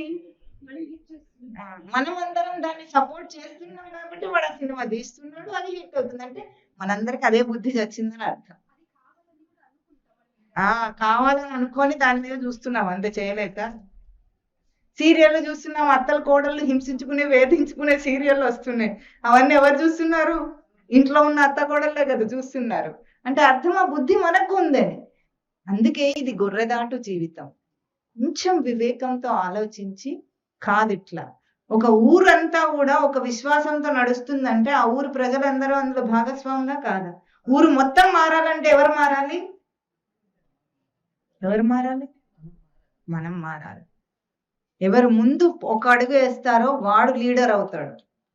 ఊరంతా మారాలి. ఊర్లో ఒక పద్ధతి సరిగా లేదు అనుకుందాం అనుకోండి. ఇప్పుడు గుడి ఉంది, మన గుడి, మనం అందరం ఎంత గుడిని పట్టించుకుంటున్నాం చెప్పండి? ఎవరు వృత్తి వ్యాపారాలు, ఎవరివన్నీ పొలాలు ఆస్తులు అన్ని చూసుకుంటున్నాం, కానీ గుడి ఎవరిది? పూజారిది. అందరిదైతే అందరు పట్టించుకుంటున్నారా? అట్లాగూ మన పిల్లలందరినీ మనం గుడికి తీసుకెళ్ళాలని అనుకుంటున్నామా? పరమాత్మకు దిక్కు లేకుండా అయింది, ఇంకా ఆయన రక్షించారట.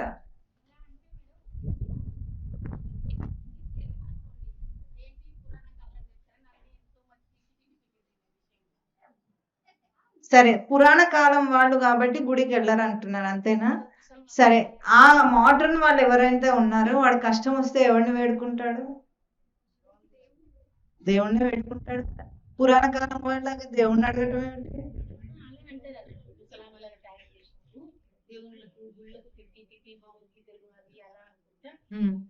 అప్పుడు అప్పుడు అప్పుడు మీరేం చెప్పాలి? ధీటైన సమాధానం చెప్పాలి. భగవద్గీత అంటే అర్జునుడికి చెప్పింది కాదు, బ్రతకటానికి ఏది కావాలో అది నేర్పిస్తున్నానని చెప్పే ధైర్యం మీకు ఉండాలి.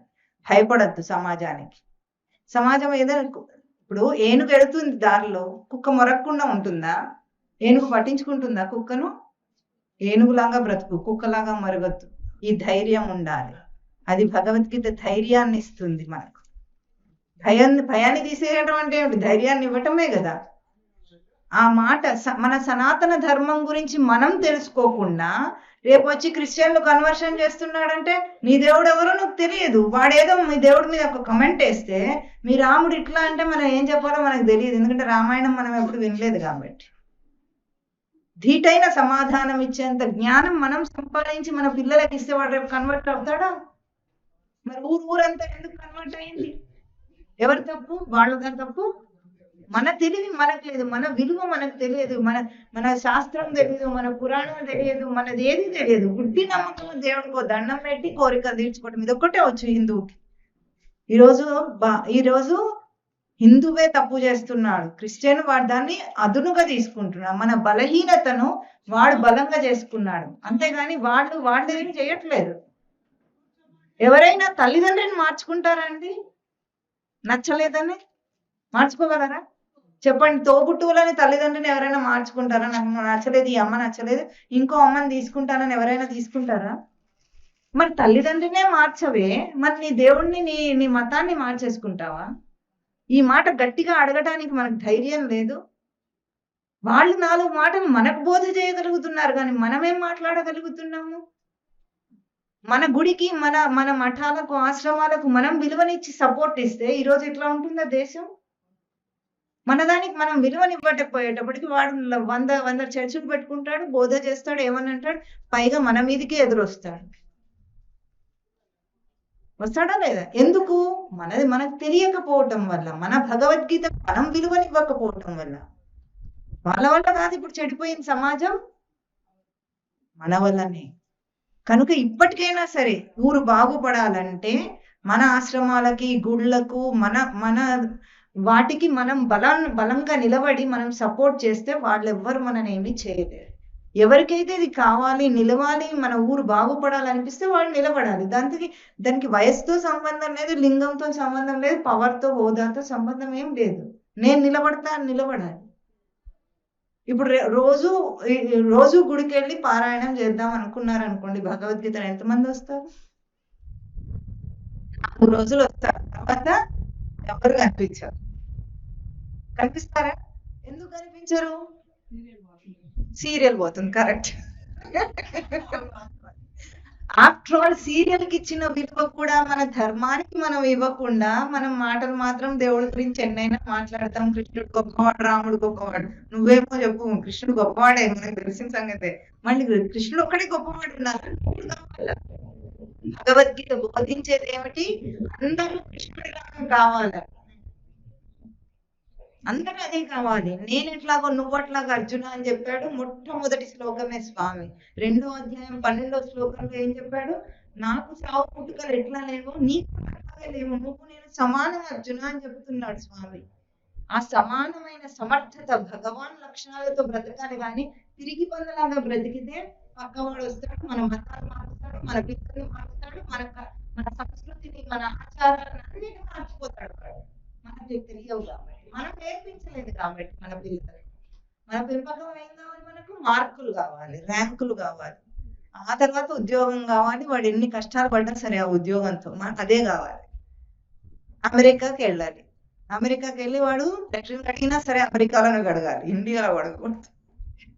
మా వాడు అమెరికాలో ఉన్నాడని చెప్పుకోవటం మాత్రమే మనకు కావాలి. మా వాడు అక్కడెక్కడ ఉన్నాడని చెప్పుకోవటం మాత్రం, అవే చదువు మనం చదివిస్తున్నాం. మన ధర్మం కోసం మనం నిలబడటం లేదు. ఇప్పుడు ఏ వయసులో ఉన్న వాళ్ళైనా సరే భగవద్గీత అంటే ఏమిటో తెలుసుకునే ప్రయత్నం చేయండి. ఈరోజు మనకు ఈ ఆన్లైన్ ప్లాట్ఫామ్ ఉంది. ఇక్కడ ఇంట్లో ప్రవచనాలు వస్తాయి, మన చేతిలోకి వస్తాయి అన్ని. సీరియల్ వదిలేసి రోజు ఒక అరగంట సేపు, ఒక గంట సేపు ప్రవచనం వినండి, అప్పుడు అర్థమవుతుంది. ఈరోజు చెప్తే విన్నది ఒక మాట, కానీ అది జీవితంలో ఎవిడిపోవాలంటే సీరియల్ రోజు చూసి అభ్యాసం అంటేనే మళ్ళీ చేయటం. బుద్ధి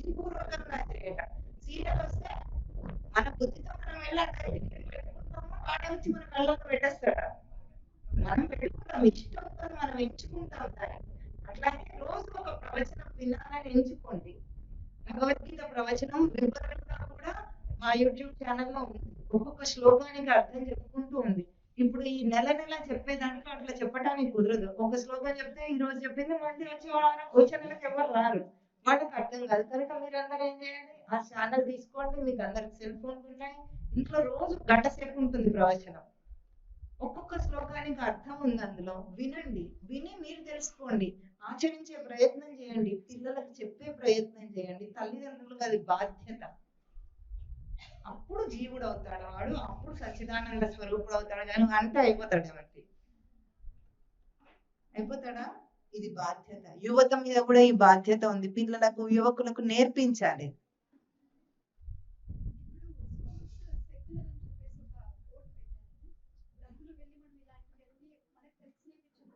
సెక్యులర్ అంటే భగవద్గీత చెప్పకూడదు అంతేనా వాళ్ళ ఉద్దేశం?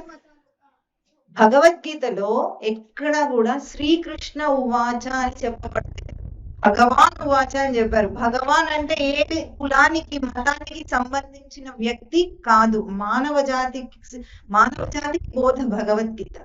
మనకు దాని అర్థం తెలుసుంటే మనం మాట్లాడగలము. లేకపోతే వాళ్ళు అనగానే సరే అని మూసేసుకుంటూ పెట్టారు. వాడు వద్దన్నాడు కదా, స్కూల్లో వాళ్ళు భగవద్గీత చెప్పొద్దన్నారు, తీసుకొచ్చి లోపల దాచిపెట్టారు. మనకేం తెలుసు భగవద్గీతలో ఏముందని? భగవద్గీతలో నాకు పూజ చేయని ఎప్పుడు చెప్పలేదు స్వామి, నాకు పూలు పెట్టు, గుడికెళ్ళు అని కూడా చెప్పలేదు. గుడి అనేది ప్రాథమికం అని నేను చెప్తున్నా, అంతేగాని స్వామి అది చెప్పలేదు. భక్తి యోగంలో భక్తుని లక్షణాలు చెప్పాడు. అద్వేష్ట సర్వభూతానాం మైత్రః కరుణ ఏవచ నిర్మమో నిరహంకారః సమ దుఃఖ సుఖ క్షమి. ఇవన్నీ ఏమిటండి? అద్వేష్ట సర్వభూతానాం, ఏ భూతమున ఏ ప్రాణి అందు కూడా ద్వేషం ఉండకపోవడం అది భక్తుని లక్షణం, మొదటి లక్షణం. ఒక్క ప్రాణి అందు కూడా ద్వేషం ఉండొద్దు అన్నాడు స్వామి. ఇది హిందువులకు చెప్పాడా? హిందూ కులానికి చెప్పాడా? మానవుడికి చెప్పాడా? మరి స్కూల్లో ఇది నేర్పిస్తే ఏమన్నా తప్పయిందా? వాడు క్రిస్టియన్ అయినా కదా అద్వేష్ట సర్వభూతానం అని చెప్పాలా లేదా? మైత్రః, మిత్రభావంతో ఉండు, అందరితో కరుణతో ఉండు, క్షమ ఓర్పుతో ప్రవర్తించు, సమ దుఃఖ సుఖ, సుఖ దుఃఖాలను సమత్వం నుండు. సుఖం రాగానే పొంగిపోవద్దు, దుఃఖం రాగానే కృంగిపోవద్దు. ఈరోజు పిల్లలు ఫెయిల్ అయితే చచ్చిపోయే పరిస్థితుల్లో ఉన్నాడు. బలహీనం ఇది. ఫెయిల్ అయితే ఏమైంది? లోకంలో ఏం కాదా? ఇది పాస్ అవ్వటమే అన్నిటికీ నిర్ధారణ. ఇంత చిన్న బలహీనము ఏ పల్లెవాడికైనా ఉండాలి. క్రిస్టియన్ అయినా సరే భగవద్గీత చదవాలి. చదువుతున్నారు ఎవరు? అమెరికాలో వాడు, అక్కడిక్కడ అన్ని దేశాలు. మన దేశం వదిలేస్తే మిగతా అన్ని దేశాల్లో చదువుతున్నారు. భగవద్గీతను పుట్టిన మన దేశంలోనే మనకు దిక్కు లేదు. భక్తుల లక్షణాల్లో ఎక్కడా కూడా పసుపు కుంకుమతో అర్చన చేయమని ఎక్కడా లేదు. మనం చదవలేదు కాబట్టి మనకు తెలియదు. మేము బాలబ్రహ్మ అని ఒక క్యాంపు చేసాం పిల్లలకి. అక్కడ ఏం చెప్పాము, కావాలనే ఏం చేశారంటే 8 శ్లోకాలు భక్తుల లక్షణాలు, 30 లక్షణాలు చెప్పినవన్నీ తీసి పిల్లలకి ఇది భక్తి. భక్తి అంటే ఇది, పరమాత్మ అంటే భక్తి అంటే నీ లక్షణాలు మారాలి, నువ్వు మారాలి. లక్షణాలు మనక స్వామిక? మనకి, మన కోసం మనం మారాలి. ఇది భక్తి అన్నాడు స్వామి. ఎక్కడ చెప్పలేదు. జ్ఞాన లక్షణాల్లో గాని, పూజలో గాని, యజ్ఞయాగాది క్రతువులు చేయమని కూడా చెప్పలేదు. కర్మయోగంలో అది కూడా వస్తుంది తర్వాత. ఎందుకు చేయాలి యజ్ఞయాగాది క్రతువులు అంటే? ప్రకృతిని బ్యాలెన్స్ చేయటం కోసం చేయమన్నాడు, అంతేగాని అనుష్ఠానంతో చేస్తే నీకు అనుష్ఠాన ఫలం వస్తుంది. ఉదాహరణకి ఒక రోజు మీరు భక్తితో స్వామికి నైవేద్యం వండాలనుకున్నారు. ఆ రోజు పవిత్రంగా ఉంటారా ఉండరా? ఎవరికి తోచినంత మడిగా చేస్తారా లేదా? దేవుడికి చేస్తున్నామంటే శుచిగా పవిత్ర భావన పెట్టుకొని చేస్తారు. ఇప్పుడు మీరు ఆ నైవేద్యం పెట్టడంలో పవిత్రత మీకు వస్తుంది అంతే. ప్రసాదం ఏమిటి? పవిత్రత ప్రసాదమా, పులిహోర ప్రసాదమా? ఆ పవిత్ర గుణం నీకు రావటం కోసం ఆ పూజ చెప్పాడు స్వామి. పవిత్రత మళ్ళీ ప్రసాదం చేసినంతసేపు పవిత్రంగా ఉండి తర్వాత నేను అపవిత్రం అయిపోతే నా బుద్ధి పాడైపోయిందంటే నువ్వు చేసిన వాడివి కాదు. ఇప్పుడు అయ్యప్ప దీక్ష చేస్తారండి, 40 రోజులు దీక్షా కాలంలో వాళ్ళ నియమాలు ఆచరిస్తారా? ఉంటాయా లేదా? ఆ నియమాలన్నీ కూడా జీవితంలో రోజు ఆచరించాలి. 40 రోజులు దీక్షలో అలవాటు చేసుకొని తర్వాత ఆచరించాలి. వీళ్ళు ఏం చేస్తారు, 40 రోజులు బిగబట్టి కష్టపడి ఆ 40 రోజులే ఆపుకొని మర్నాడు ఇట్లా దీక్ష తీస్తూనే అక్కడే పంపా నదిలో అట్లా తీసేసి మాంసం తినటం, మద్యం తాగటం. ఇప్పుడు ఇంకా వీడు చేసింది ఏమిటి? దీక్షకు విలువ లేకుండా చేశాడు. అది నేర్చుకోవటం కోసము, నీకు అలవాటు అవ్వటం కోసము 40 రోజులు చేయమని మండల దీక్ష అని చెప్పారు. అంతేగాని 40 రోజులు చేసి వదిలేస్తే అంత అయిపోయిందని కాదు. 18 సార్లు అయ్యప్ప దీక్ష చేసినా కూడా వాడు మారకపోతే వాడు చేసిన వాడు కానే కాదు. వాడు పాపమే భుజిస్తాడని చెప్తుంది కర్మయోగంలో. వాడు పాపం చేస్తున్నవాడు, పుణ్యం చేస్తున్నవాడు కాదు. మనసులో పవిత్రత రావాలి, జ్ఞానంతో నిండాలి. ఇది కర్మ. అప్పుడు కర్మ యోగం అవుతుంది. ఇది మానవ జాతికి చెప్పేదా, లేకపోతే హిందువులకు, క్రిస్టియన్లకు వేరువేరుగా చెప్పేదా? నువ్వు మనిషివైతే భగవద్గీత చదువు అనాలి అంతే. సెక్యులరిజం అంటే రాజ్యాంగం కోసం ఉంది కానీ పౌరులకు సంబంధించింది, రాజ్యానికి సంబంధించింది, భక్తికి, మానవీయ విలువలకు సంబంధించింది కాదది. అవి వేరు, ఇవి వేరు. వ్యవహారం అదంతా. దాన్ని చెప్పి మనం కావాల్సింది ఇంట్లో ఎంతమంది చేస్తున్నారు? స్కూల్లో అన్నాం తర్వాత మనం ఎంతమంది చేస్తున్నాం? ఎంతమంది ఇంట్లో భగవద్గీత ఉందండి? ఉంది. ఎక్కడ ఉంటుంది? పవిత్రంగా పూజ గదిలో ఉంటుంది. అసలు ఎప్పుడు ముట్టుకోకుండా పవిత్రంగా అది అక్కడే ఉంటుంది. పుస్తకం తెరిచిన వాళ్ళు ఎంతమంది? సంతోషం. కొన్ని చేతులు అన్నారు లేచినాయి. దాన్ని అర్థం చదివిన వాళ్ళు ఎంతమంది? ఒక చిన్న మాట చెప్తాను. సరే, మనం శ్లోకాలు చెప్పుకొని ఈ రోజుకి కర్మ చేయాలి, క్రియను వదిలేయటం అనేది మనం నేర్చుకున్నాము. ప్రతి దాంట్లో బుద్ధిని ప్రయోగించండి. యంత్రంలాగా, పశువుల్లాగా పని చేయొద్దు. యంత్రాలకు, పశువులకు తెలివి లేదు, మనిషికి తెలివి ఉంది. కనుక బుద్ధిపూర్వకంగా చేసే క్రియలన్నీ కర్మలవుతాయి. మనం ఆలోచించి ఎంచుకొని మనము జీవుడిగా ఎదగటానికి ఏం కావాలో అది చేయటం అనేది కర్మయోగం యొక్క సారాంశము. నిత్యమా అనిత్యమా అని ఒక్కటి ఆలోచించండి ప్రతిదానికి. ఇది ఈ రోజుకి. వచ్చే నెల మళ్ళీ సాధన కర్మకి ఎదగాలంటే ఏం చెప్పుకోవాలో అవి చెప్పుకుందాము. ఇప్పుడు శ్లోకాలు చెప్పండి. నాసతో విద్యతే భావః, నాభావో విద్యతే సతః, ఉభయోరపి దృష్టోంతస్తు అనయోః తత్వదర్శిభిః సర్వధర్మాన్ పరిత్యజ్య మామేకం శరణం వ్రజ అహం త్వా సర్వపాపేభ్యః మోక్షయిష్యామి మా శుచః. ఓం గీతామృత మహోదధయే నమః. ఓం గీతామృత ఆస్వాద ఆనందాయ నమః. ఓం శ్రీ గురుదేవాయ నమః. ఓం తత్ సత్.